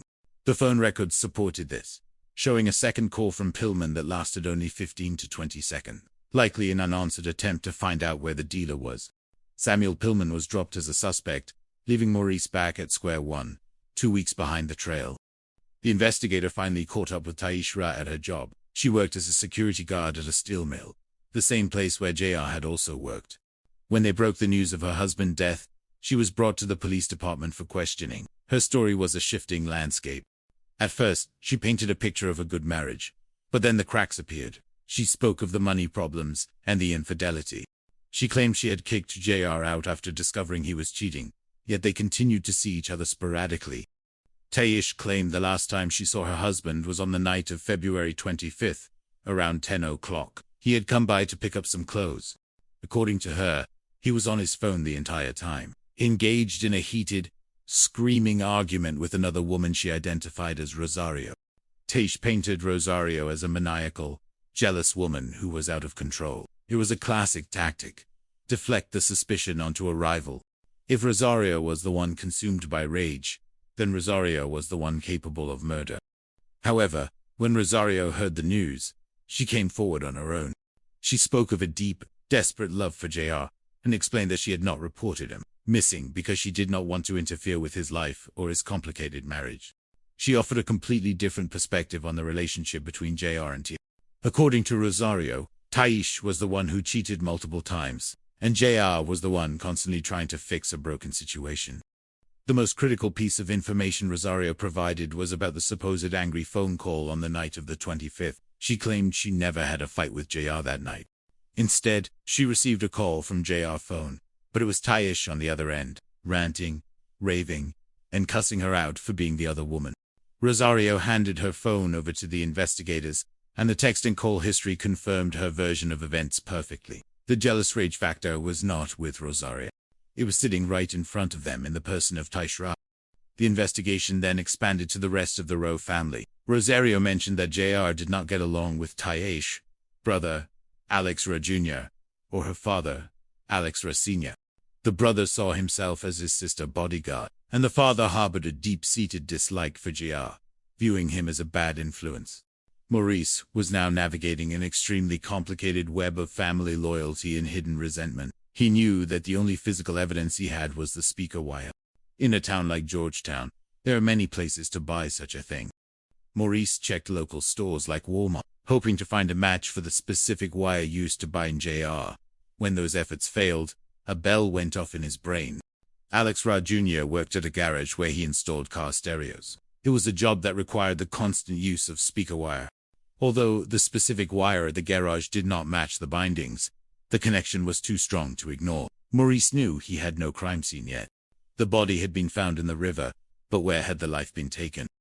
The likely scenario was the RA household. Armed with enough circumstantial evidence to secure a search warrant, the investigators descended on the house on High Market Street. Taish, her father, and her brother were ordered to wait outside, while the team moved in with cameras and forensic kits. They were looking for anything: cutting tools, more wire, or traces of blood. When they entered Taish's bedroom, they noticed something immediately suspicious. The wall-to-wall carpeting had been tampered with. Pieces of the carpet had been cut out and replaced at odd angles and corners. When they pulled up the replacement carpet and the padding beneath it, they found exactly what they were looking for. The subfloor was saturated with a dark stain. A presumptive test confirmed it was blood. As they processed the room, they found more evidence of a violent struggle. There was high-velocity blood spatter on the walls, the kind of pattern that results from blunt force trauma, from a repeated and vicious beating. Something terrible had happened in that room, and the amount of blood suggested a life-threatening injury. Taish was brought in for questioning again. When confronted with the photos of the blood-soaked subfloor, she offered a dismissive explanation. She claimed it was just a nosebleed. Morris was not buying it. "You could have a fire hose up your nose, and you would not produce that much blood," he told her. Despite the evidence, they did not yet have enough for an arrest. Taish invoked her right to a lawyer and was allowed to leave. For an investigator, knowing the truth and proving it to a jury are two very different things. The break in the case came from an unexpected source. A man named Andrew Johnson came forward with a story that would shatter the Rowe family defense. He told the police that shortly after JR went missing, Alex Ra Jr. had asked him for a ride to Myrtle Beach to help a friend move furniture. During that ride, Alex Jr. had been laughing and bragging, telling Johnson that they had done business. To an investigator, this was a clear admission of a crime. The police used GPS data from Alex Jr.'s cell phone to confirm that the trip to Myrtle Beach had indeed occurred. But the digital trail revealed something even more damning. At 2:00 in the morning on February 26th, the night JR likely died, Alex Jr.'s cell phone was located at a local Walmart. The investigators spent hours poring over surveillance footage from the store. They finally found what they were looking for. On the tape, they saw Alex Ra Jr. and his father, Alex Ra Sr., purchasing hydrogen peroxide. Hydrogen peroxide is a well-known cleaning agent for removing blood. There are very few reasons for a father and son to be at Walmart at 2 in the morning buying large quantities of it, especially when their daughter and sister bedroom was covered in blood. This was the ultimate nail in the coffin. The investigation had painted a clear and horrifying picture of what happened on the night of February 20th. Taish had lured JR to the house with the promise of a reconciliation. Text messages revealed a conversation about a candlelight dinner in the bathtub, a trap designed to make him feel safe and welcome. When JR entered the bedroom, he was not met with love, but with a coordinated ambush. He was attacked, subdued, and overwhelmed by Taish and her brother. They used speaker wire to bind his hands and feet, rendering him helpless before delivering the beating that ended his life. The father, Alex Sr., had then stepped in to help with the gruesome task of cleaning up the scene and disposing of the body. They had driven JR to the Black River and tossed him in, hoping the current would carry him to the Atlantic Ocean where he would be forgotten. In the end, justice was served. A jury determined that, while the father was involved in the cleanup and charged him with obstruction of justice, Taish and Alex Jr. were the primary killers. They were convicted of murder. The judge sentenced Taisha and Alice Jr. to 37 years in prison each, while Alex Sr. received a sentence of 8 years. For investigator Alan Morris, his first homicide case was a baptism by fire, a testament to the fact that good police work is the ultimate answer to the darker side of the human condition. For Brittany Green and her children, the verdict brought tears of relief. While nothing could bring JR back, they finally had the truth. JR was remembered as a hands-on father who loved his kids with everything he had. Every year, his family returns to the river to release balloons in his memory or visits his favorite restaurant. They carry the pain of his loss, but they also carry the knowledge that those responsible were held to account. Homicide investigation is the ultimate test of an investigator's skill, a reminder that while the law cannot prevent every tragedy, it ensures that there are consequences for behavior. We are the consequences, Maurice would say, and in Georgetown, those consequences were 37 years long. It was a Saturday morning, the 11th of March, in the year 2017, in the quiet town of Georgetown, South Carolina. The air carried the scent of the coast and the slow, rhythmic pulse of the Black River. For one local resident, it was supposed to be a morning of peace, a time to ply his hobby of fishing in the dark, tea-colored waters that had flowed through this county for generations. But as he looked out across the surface, he noticed something that did not belong to the natural order of the river. It was an anomaly, a shape that shifted with the current, and as he drew closer, the peace of the morning was shattered by an incredible alarm. What he had found was a body, floating silently in the Black River. This discovery would set in motion a journey into the darkest corners of human jealousy and the brightest efforts of those sworn to protect the living and find justice for the dead. In the world of law enforcement, there are those who spend their entire careers closing murder cases, answering a call that requires a rare breed of individual. It takes someone capable of solving the unsolvable and catching a ruthless killer to ensure that the dead are not forgotten. This is the essence of being an American detective. In Georgetown, the title used is Investigator. Alan Morris, a man who had spent his time handling everything from fraud cases and burglaries to bank robberies, found himself as the primary investigator on a call that would change his career forever. He was a general investigator, a role where one never truly knows what the day will bring. A normal morning can turn into a frantic search for truth in the blink of an eye. For Maurice, this job was more than a profession. It was life. The call came in at approximately 1:30 that afternoon. The body had been discovered within the jurisdiction of the county, and the sheriff's office responded immediately. When Maurice arrived at the scene, the recovery process was already underway. Officers had to physically reach into the water, grabbing hold of the individual by his clothing to ease him back to the shore. At first, there were questions. Was this a tragic accident? A boater who had fallen overboard? A swimmer overcome by the current? But as the body reached the muddy bank, the reality of the situation became chillingly clear. This was no accident. The victim's wrists and ankles were bound tightly with speaker wire. To an investigator like Morris, this was the unmistakable signature of a homicide. The presence of bindings meant that someone had intended for this person to be helpless. However, finding a victim in the water introduces an enormous level of complexity. Water is an unforgiving element that does terrible things to the human form. Even in the months of February and March, the southern climate can accelerate decomposition, making the face unrecognizable and fingerprints nearly impossible to recover. At that moment, positive identification could not be made, but Morris's mind was already racing. He recalled a missing person report filed recently by a woman named Brittany Green. She had come in to report that the father of her 2 children, Leon Harrison Jr., known to everyone as JR, had vanished. JR was 32 years old, an African-American male with a vibrant personality. Though he and Brittany no longer lived together, he was a devoted father who called every single night to speak to his children. When 2 weeks passed without a single phone call, Brittany knew in her heart that something was terribly wrong. JR was not the kind of man to simply vanish off the face of the earth. He had roots. He had family, and most importantly, he had children who were the center of his world. Brittany provided a crucial detail to the police. JR had a rose tattooed on his inner right forearm. This single piece of information would become the key to identifying the silent figure pulled from the Black River. For investigator Maurice, this was a significant turning point. While he was experienced in property crimes, this would be his very first homicide investigation. The weight of the responsibility was heavy. He attended the autopsy, an experience he described as nerve-wracking and gruesome. To see a human being bound hand and foot, discarded like trash in a river, was, in his words, the most uncivilized way to leave this world. The medical examiner faced a difficult task. Due to the advanced state of decomposition, a definitive cause of death was hard to pinpoint. There were lacerations on the belly, but they were not deep enough to cause someone to bleed to death or to create internal damage. The river was home to many creatures, including alligators, though they typically preferred live targets.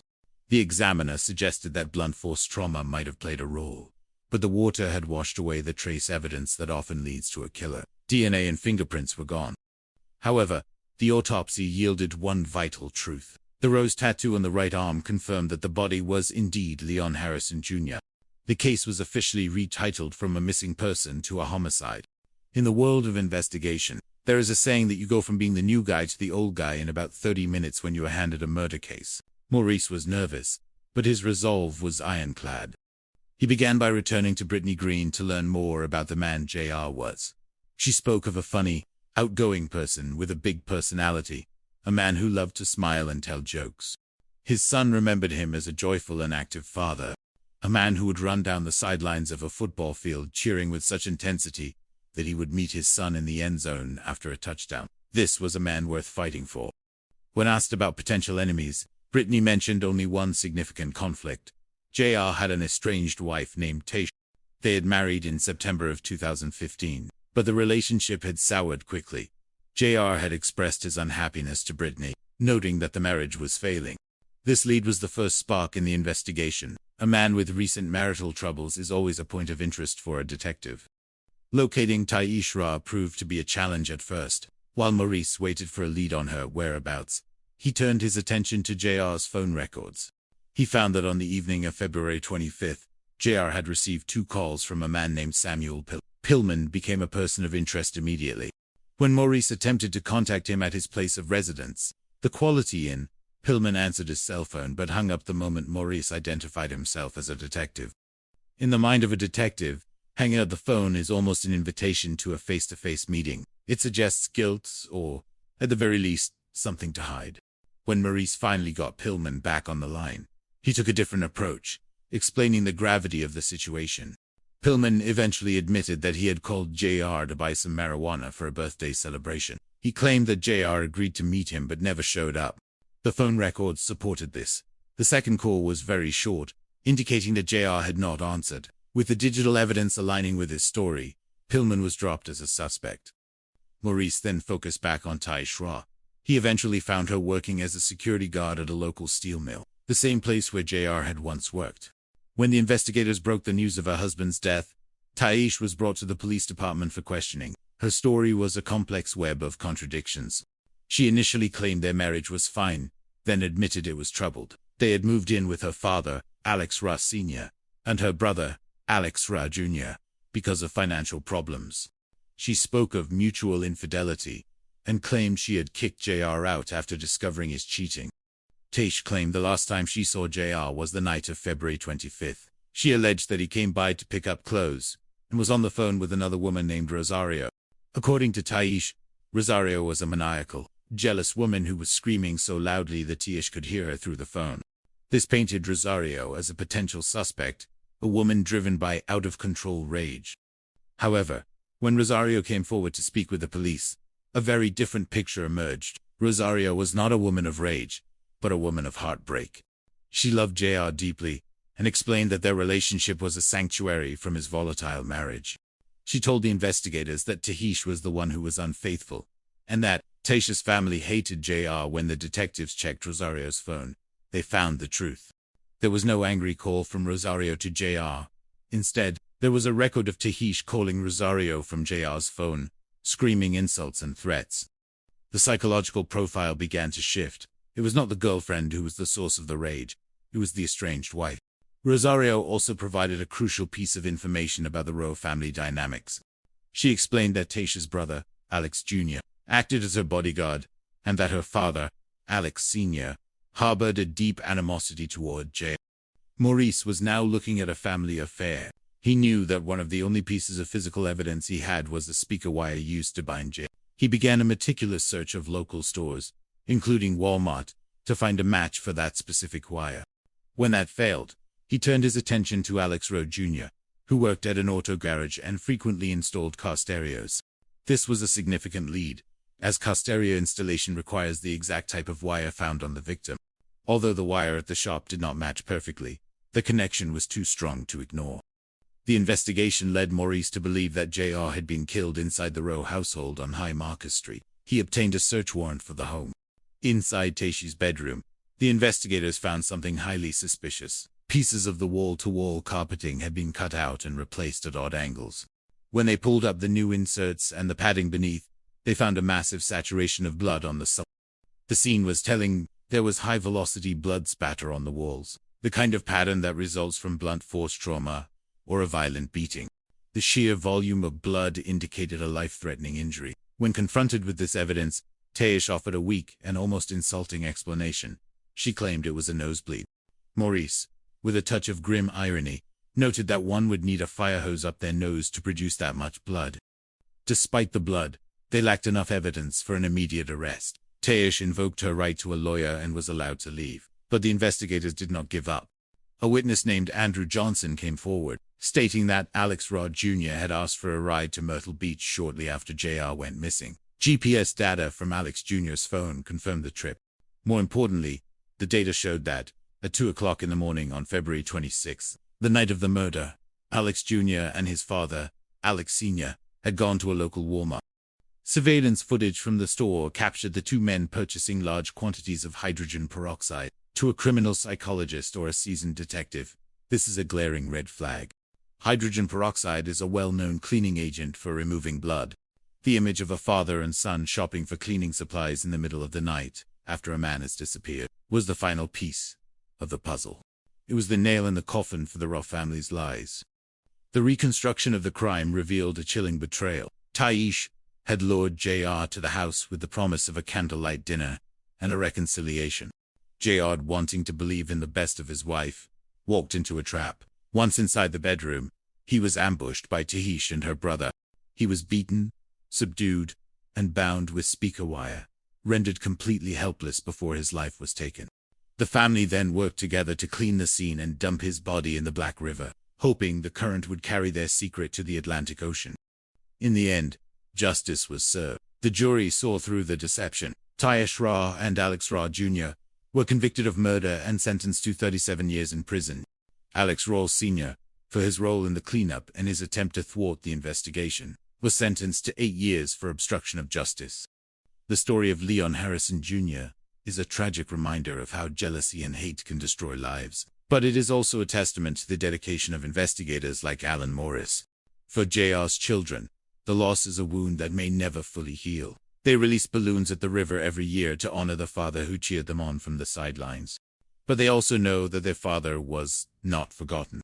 The consequences for the behavior of the Ray family were delivered by the hands of a detective who refused to let a normal day stay normal until the truth was found.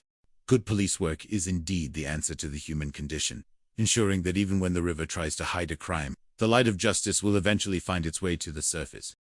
The morning of Saturday, March 11, 2017 in Georgetown, South Carolina began with the deceptive stillness that often precedes a grim revelation. A local resident was engaged in the quiet pursuit of fishing on the Black River, a pastime that usually offers nothing more than the rhythmic sound of water against wood and the hope of a catch. However, on this particular morning, the fisherman noticed something floating in the current that defied the natural order of the river. As he steered closer, his alarm grew into a chilling realization. This was not debris or an animal. It was a human body drifting aimlessly in the dark waters of the Black River. I have spent my entire career closing murder cases, but I am never the only one who answers such a call. It takes a rare breed of individual to solve the unsolvable, to catch a ruthless killer, and to find justice for those who can no longer speak for themselves. That is the fundamental requirement of being an American detective. In this jurisdiction, the title is investigator. Alan Morris is the man who stepped into this role. He describes himself as a general investigator working everything from fraud and burglaries to bank robberies. In a small county, a normal day can transform into a life-altering crisis in a matter of minutes. For Maurice, this job is more than a profession, it is life itself. The body was discovered within the county jurisdiction, which prompted the sheriff's office to respond immediately. The call came in at approximately 1:30 that afternoon. When Morris arrived on the scene, the recovery process was already underway. Law enforcement officers had to physically reach into the water, grasping the individual's clothing to ease the remains back to the shore. At that moment, the primary question was whether this was an accidental drowning or a boating mishap. However, as soon as the body reached the bank, the truth became evident. The victim's wrists and ankles were bound tightly with speaker wire. To an experienced eye like that of Maurice, this was the unmistakable signature of a homicide. Finding a victim in the water enormously complicates any investigation. Water is a destructive force that ravages human tissue and erases delicate evidence. The elements in the south, even in February and March, can be unpredictable, and the water temperature significantly affects the speed of decomposition. By the time this individual was found, the face was completely unrecognizable, making positive identification impossible at the scene. Despite the gruesome condition of the remains, Maurice found his thoughts returning to a missing person case he had been monitoring. A woman named Brittany Green had recently reported the father of her 2 children missing. His name was Leon Harrison Jr., though everyone called him Jay. According to Brittany, JR was 32 years old and a devoted father who called his children every single night. When those calls ceased for 2 weeks, she knew something was terribly wrong. She explained to the police that men with families and loved ones do not simply vanish off the earth without a cause. Crucially, she mentioned a specific identifying mark, a rose tattooed on his inner right forearm. As Maurice prepared for the autopsy, he was acutely aware that this would be his very first homicide case. For a seasoned detective, an autopsy is a clinical necessity, but for the new guy, it is a profound shock to the system. The sight of a human being bound hand and foot in such an uncivilized manner is a reminder of the darkness some people carry in their hearts. The medical examiner could not determine the exact cause of death due to the advanced state of decomposition, but the bindings alone were enough to classify the case as a homicide. There were lacerations on the belly, but they were not deep enough to cause a person to bleed to death or to damage internal organs. The presence of wildlife in the river, including alligators, added another layer of complexity. It was difficult to distinguish between pre-mortem injuries and post-mortem animal activity. In the water, trace evidence like DNA or fingerprints rarely survives. The investigation was starting from zero, with one major exception. The rose tattoo on the right arm confirmed that the body was indeed Leon Harrison Jr. The missing person file was officially closed, and a murder investigation began. Maurice began his work by delving into the life of the victim. Brittany Green described JR as a funny, outgoing person with a big personality who loved to smile and tell jokes. His children remembered him as a joyful and active father who would run down the sidelines of a football field cheering for his son. However, the investigation soon revealed a more complicated personal life. JR had an estranged wife named Tayish. They had married in September of 2015. Relationship had been plagued by unhappiness and financial strain. They had even been forced to move in with her father and brother. Brittany Green noted that JR had been unhappy and that the couple had recently broken up. When an investigator finds a dead man with recent marital troubles, the spouse naturally becomes a person of interest. However, locating Tayish Rue proved difficult at first. While searching for her, Maurice turned his attention to JR's phone records. On the evening of February 25th, 2 phone calls were made to JR by a man named Samuel Pillman. Pillman became a potential last person to see the victim alive. When Maurice attempted to contact him at his workplace, and later at the Quality Inn, Pillman hung up the phone as soon as the investigator identified himself. In the world of criminal investigation, hanging up on a detective is a quick way to become a prime suspect. When Maurice finally managed to speak with Pillman, the man explained that he had called JR to purchase a small amount of marijuana for a birthday celebration. JR had a side hustle selling grass, which Maurice viewed as irrelevant to the fact that the man had been murdered. Pillman claimed that during the first call, JR agreed to come to the hotel but never showed up. The second call went unanswered. The phone records corroborated this story, showing a very short duration for the second call, consistent with a call that was never picked up. With no evidence to link him to the crime, Pillman was dropped as a suspect. The pressure on Maurice was mounting, as he was already 2 weeks behind the trail of the killers. He finally located Tayish Rue at a local steel mill where she worked as a security guard, a job JR had also held. When the investigators broke the news of her husband's death, she was brought to the police department for questioning.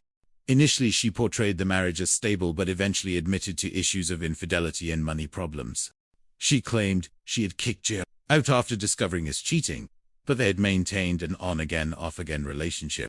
She stated that the last time she saw him was the evening of February 25th, when he came by to pick up clothes. Taish pointed the finger at another woman named Rosario, whom she described as a maniacal and jealous individual. She claimed that JR and Rosario had a heated argument on the phone that night, which she could hear clearly. This moved the investigators' focus toward Rosario.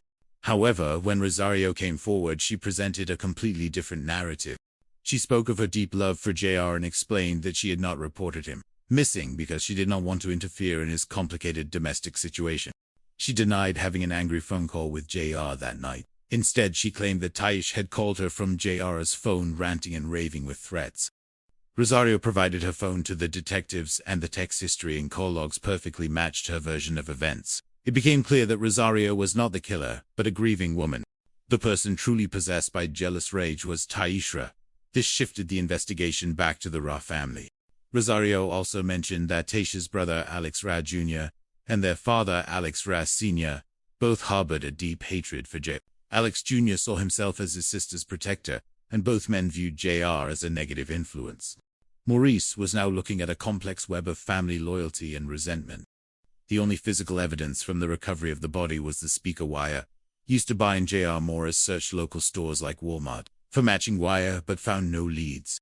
Then a realization struck him. Alex Ra Jr. worked at a garage where he installed car stereos, an occupation that involved constant use of speaker wire. Maurice visited the garage, but the wire found there did not match the specific type used on the victim. Despite this dead end, the suspicion remained that something terrible had happened inside the Rowe household. Equipped with a search warrant, investigators entered the home on High Market Street. While the family waited outside, Morris and his team processed the house. In Taisha's bedroom, they noticed something highly suspicious. Portions of the wall-to-wall carpeting had been cut out and replaced at odd angles. When they pulled up the carpet and the padding, they discovered a massive blood stain on the sub. A presumptive test confirmed it was human blood.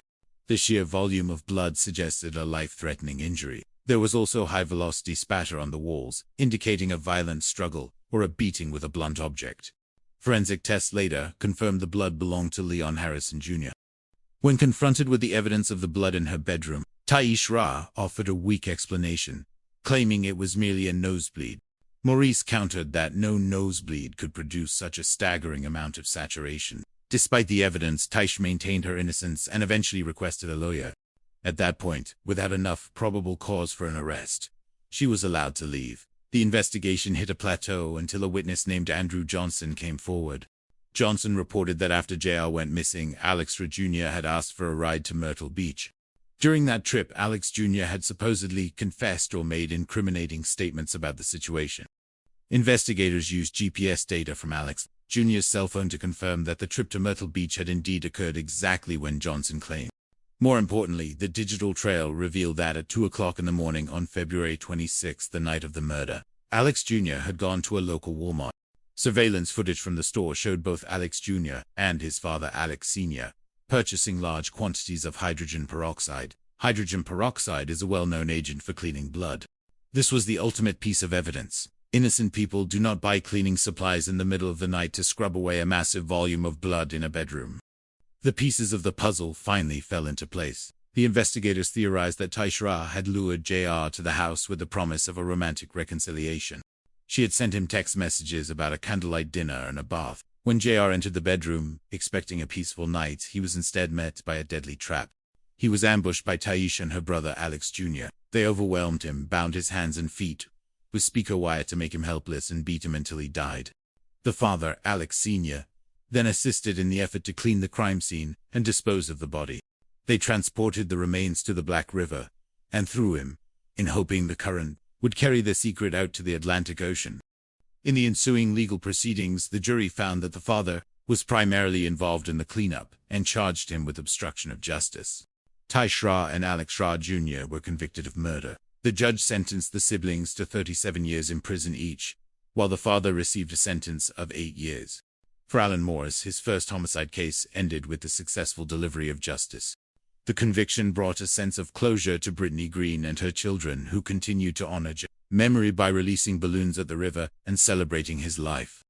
This case serves as a profound reminder that while good police work cannot prevent the darkness of the human condition, it ensures that those who commit such acts face the consequences of their behavior. The investigation began with a fisherman on a quiet Saturday morning and ended with a family behind bars. proving that no matter how deep the water or how dark the night, the truth has a way of rising to the surface. Justice for Leon Harrison Jr. was hard-won, but it stands as a testament to the dedication of those who answered the call to serve and protect. It was a Saturday morning, the 11th of March, in the year 2017, within the quiet confines of Georgetown, South Carolina. The air held that peculiar dampness of early spring, where the warmth begins to battle the lingering chill of winter. A local resident was out on the Black River, engaging in the timeless and peaceful hobby of fishing. The river usually offered a sanctuary of silence, broken only by the ripple of water against the boat or the occasional call of a bird. However, on this specific morning, the fisherman noticed something floating in the water that did not belong to the natural landscape. It was an object that looked wrong, a shape that defied the usual debris of the river. As he steered closer, his heart began to race. What he saw was a body, and the alarm he felt in that moment would soon ripple through the entire community. This was a body floating in the Black River, a grim discovery that marked the beginning of a complex journey toward justice. Throughout a career dedicated to closing murder cases, one learns that it takes a rare breed to solve the unsolvable, to catch a ruthless killer, and to find justice for those who can no longer speak for themselves. This is the weight and the reality of being an American detective. In this jurisdiction, they often use the title of investigator. Alan Morris, a general investigator for the local sheriff's office, was the man who answered the call.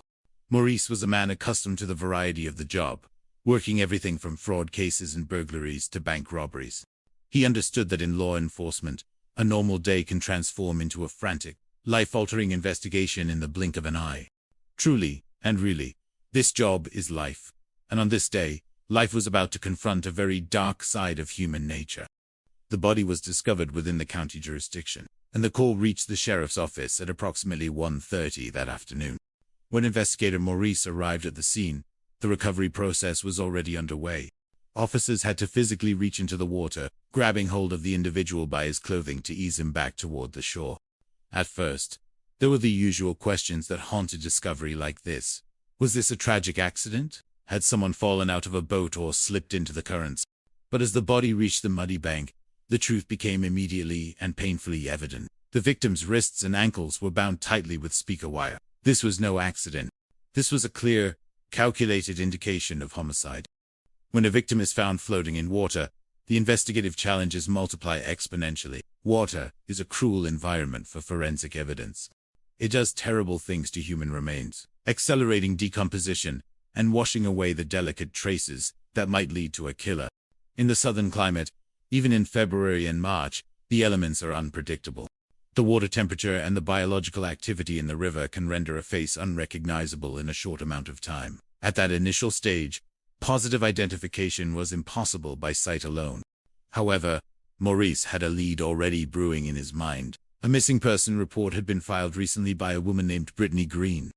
Brittany Green had come to the police to report that the father of her 2 children, Leon Harrison Jr., known to everyone as JR, had vanished.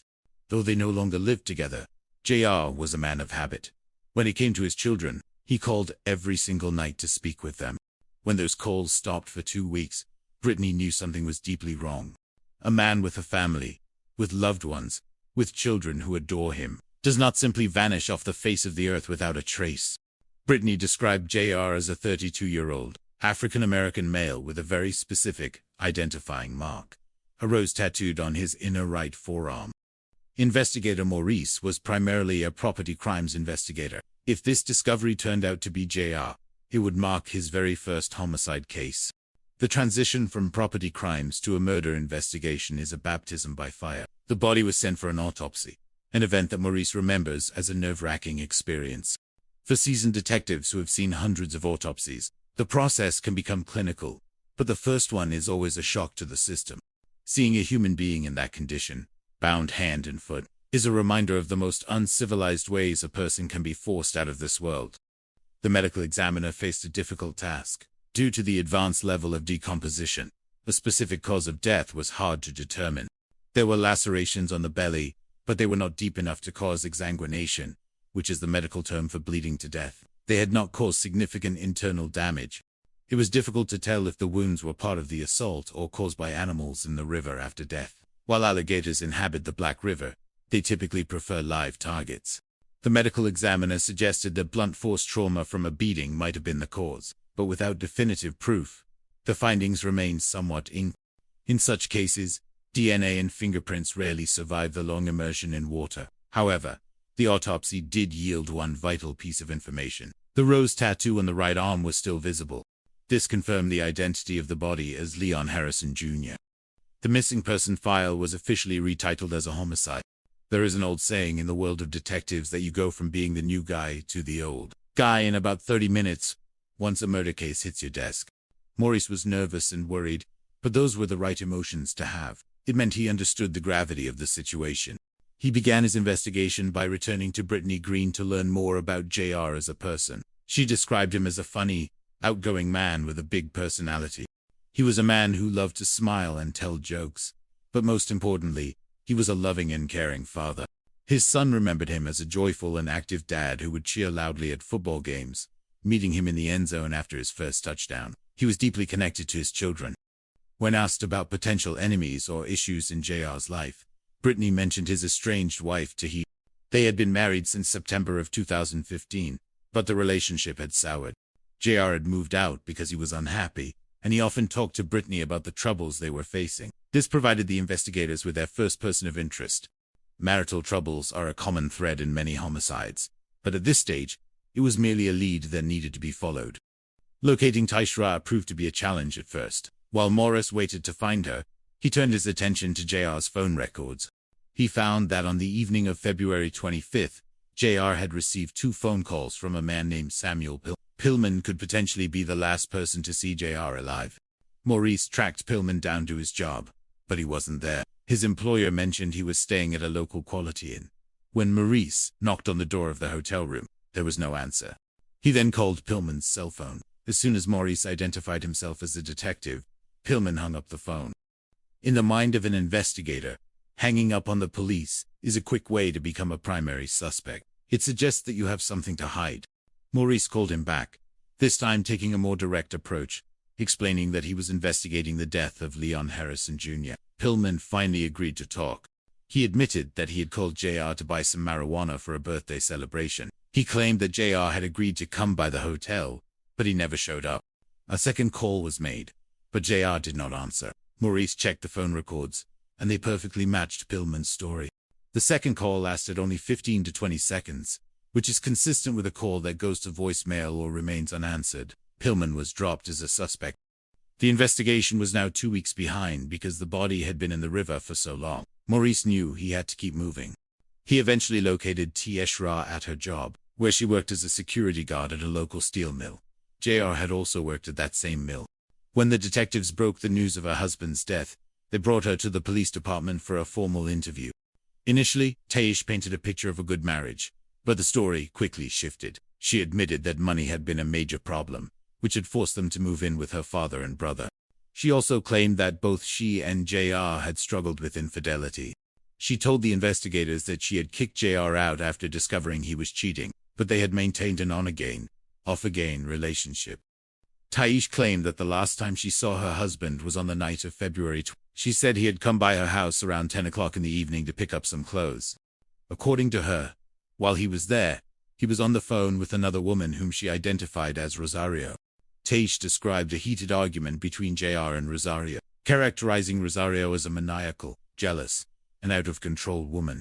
This was a classic tactical move in a criminal psychological profile, redirecting the blame toward a third party by painting them as unstable.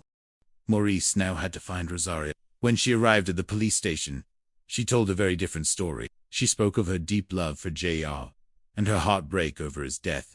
When asked why she hadn't reported him missing, she explained that she didn't want to interfere with his life or his marriage, thinking perhaps he was just laying low due to the drama with his wife. Rosario described Taish as the one who was unfaithful and the source of the conflict. She told the detectives that on the night of February 20th, it was Taish who had called her from JR's phone, ranting, raving, and screaming threats. Rosario handed over her phone, and the text, history and call logs confirmed her version of events. There was no evidence of Rosario being a killer. She was simply a woman in love with a man who was caught in a volatile situation. The focus shifted back to Taish and her family. Rosario had mentioned that Taish's brother, Alex Fred Jr., and her father, Alex Sr. Both harbored an intense hatred for JR. They viewed JR as a bad influence. Alex Jr. saw himself as his sister's protector. Maurice was now looking at a complicated family web. He knew he needed physical evidence. The speaker wire used to bind the victim became the focal point. He searched local stores, including Walmart, to see if he could find a match for that specific type of wire, but he came up empty. Then, a piece of information clicked. Alex Rhodes Jr. worked at a garage where he installed custom. This meant he worked with speaker wire every day. Maurice went to the garage, but Alex Jr. wasn't there. The manager allowed Maurice to examine the wire used at the shop, but it didn't match the wire found on. It seemed the wire could have come from anywhere, and the investigators still lacked a crime scene. JR was found in the river, but where was he killed? The most likely location was the Rare household on High Market Street. Maurice obtained a search warrant based on the circumstantial evidence they had gathered. When the police arrived to execute the warrant, Taish, her brother, and her father were all present. During the search of the home, the investigators walked into Taish's bedroom.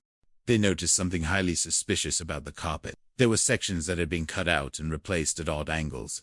When they pulled up the carpet and the padding, they found what appeared to be a massive stain on the. A presumptive test confirmed it was blood. It wasn't just a small spot. The blood had soaked through the padding and into the wood of the floor. There were signs of an extensive cleanup effort. Forensic experts also found high-valence blood spatter on the walls, the kind of pattern produced by blunt force trauma. This was the missing crime scene. The blood was sent to a lab, and it was a definitive match for Leon Harrison Jr. JR had met his end in that bedroom. However, knowing a crime happened and proving who did it are two different things in a court of law. Maurice brought Tish back in for questioning. He showed her the photos of the blood-soaked sub. Her excuse was that it was simply a nosebleed. Maurice countered with the logical observation that even a fire hose up a nose wouldn't produce that much blood. This was the blood of a person who had suffered a life-threatening injury. Taish insisted she would never hurt her husband, and that she missed him from the bottom of her heart. When she requested a lawyer, the interview ended. The investigators still needed more to secure a conviction. Then, a witness named Andrew Johnson came forward. He told the police that a few weeks after JR went missing, Alex Rhodes Jr. had asked him to help a friend move furniture in Myrtle Beach. During that trip, Alex Jr. had allegedly made incriminating comments while laughing about the situation. Maurice checked the GPS data from Alex Jr.'s phone, which confirmed the trip to Myrtle Beach had taken place exactly as Johnson described.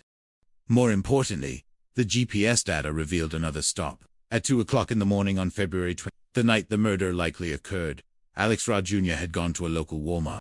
The investigators spent hours reviewing surveillance footage from the store. They found Alex Jr. and his father, Alex Rhodes Sr., on camera. They were not buying furniture or household goods. They were buying hydrogen peroxide. Hydrogen peroxide is a well-known agent for cleaning blood. The sight of a father and son buying cleaning supplies in the middle of the night, after a man has disappeared, is a powerful piece of evidence. It was the final nail in the coffin for the Raw family's defense. The evidence allowed the investigators to reconstruct the final moments of JR's life.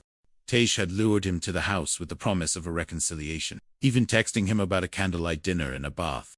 JR walked into that bedroom expecting a romantic evening, but instead, he walked into a trap. He was ambushed, beaten, and bound with speaker wire by Taish and her brother. The father joined in the effort to clean up the blood and dispose of the body. They took him to the Black River and threw him in, hoping the currents would carry him to the Atlantic Ocean where he would never be found. In the end, justice was served. A jury determined that while the father was involved in the cleanup and obstruction of justice, Taish and Alex Jr. were the primary killers. Taish and Alex Rhodes Jr. were each sentenced to 37 years in prison for murder. Alex Rhodes Sr. was sentenced to 8 years for his role in the coup. For Brittany Green and her children, the verdict brought tears of relief. While nothing can bring JR back, the knowledge that those responsible are facing the consequences of their actions provides a sense of peace.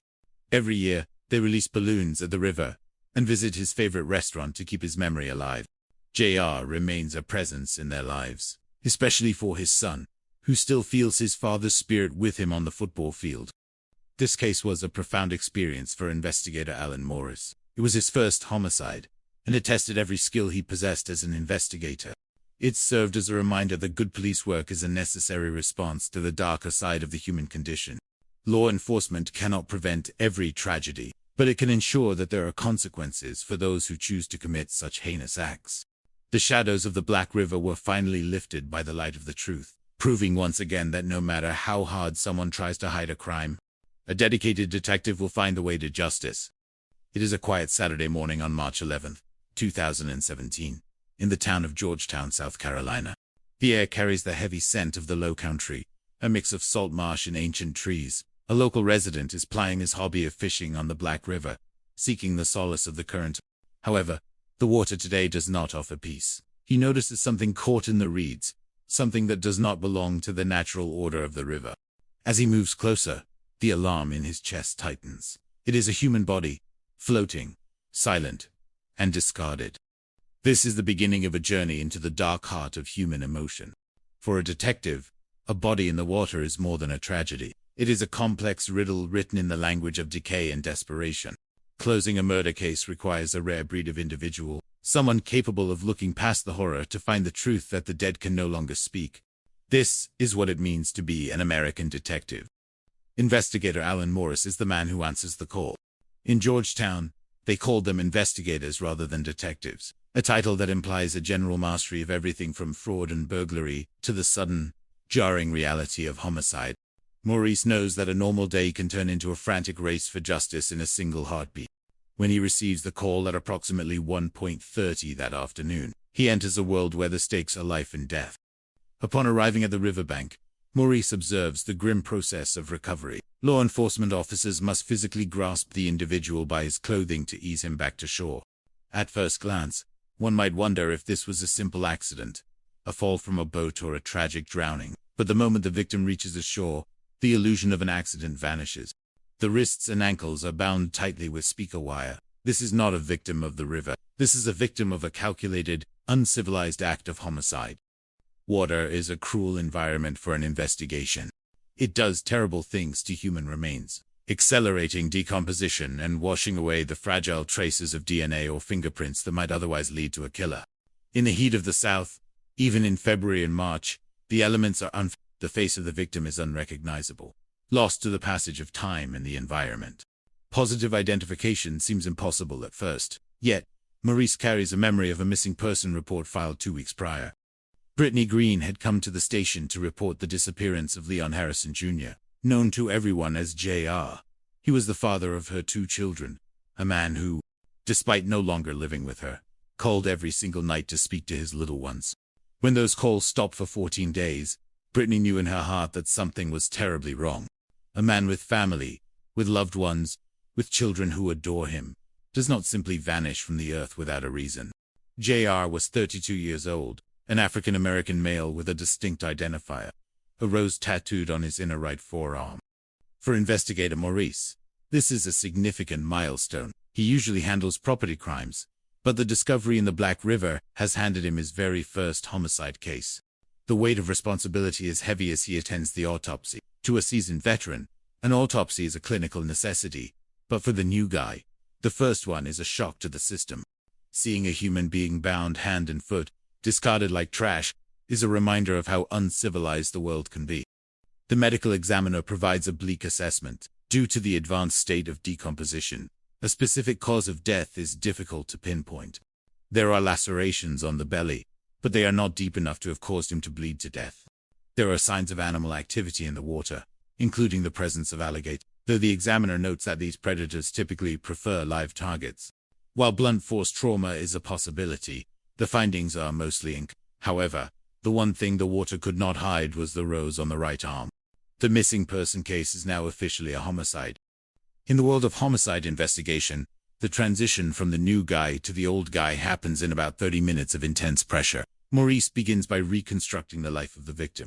Brittany Green describes JR as a funny, outgoing man with a big personality, a loving father who met his son in the end zone after his first touchdown. He was a man connected to his children, a man who would never simply walk away. But every life has its complications. Brittany points Morris toward an estranged wife named Taish Rue. The investigation reveals that JR and Taish had married in September of 2015, but the relationship was far from happy. Money troubles had forced them to move in with Taish's father and brother, and the marriage was eventually torn apart by allegations of infidelity. This provides a classic motive: the scorned spouse. However, locating Taish proves difficult at first. Maurice turns his attention to JR's phone records, looking for the last person to speak with him. The records show 2 calls on the evening of February 25th from a man named Samuel Pillman. When Maurice attempts to contact Pillman, the man hangs up the phone, a move that immediately raises suspicion. In the mind of a detective, hanging up on the police is a loud announcement that you have something to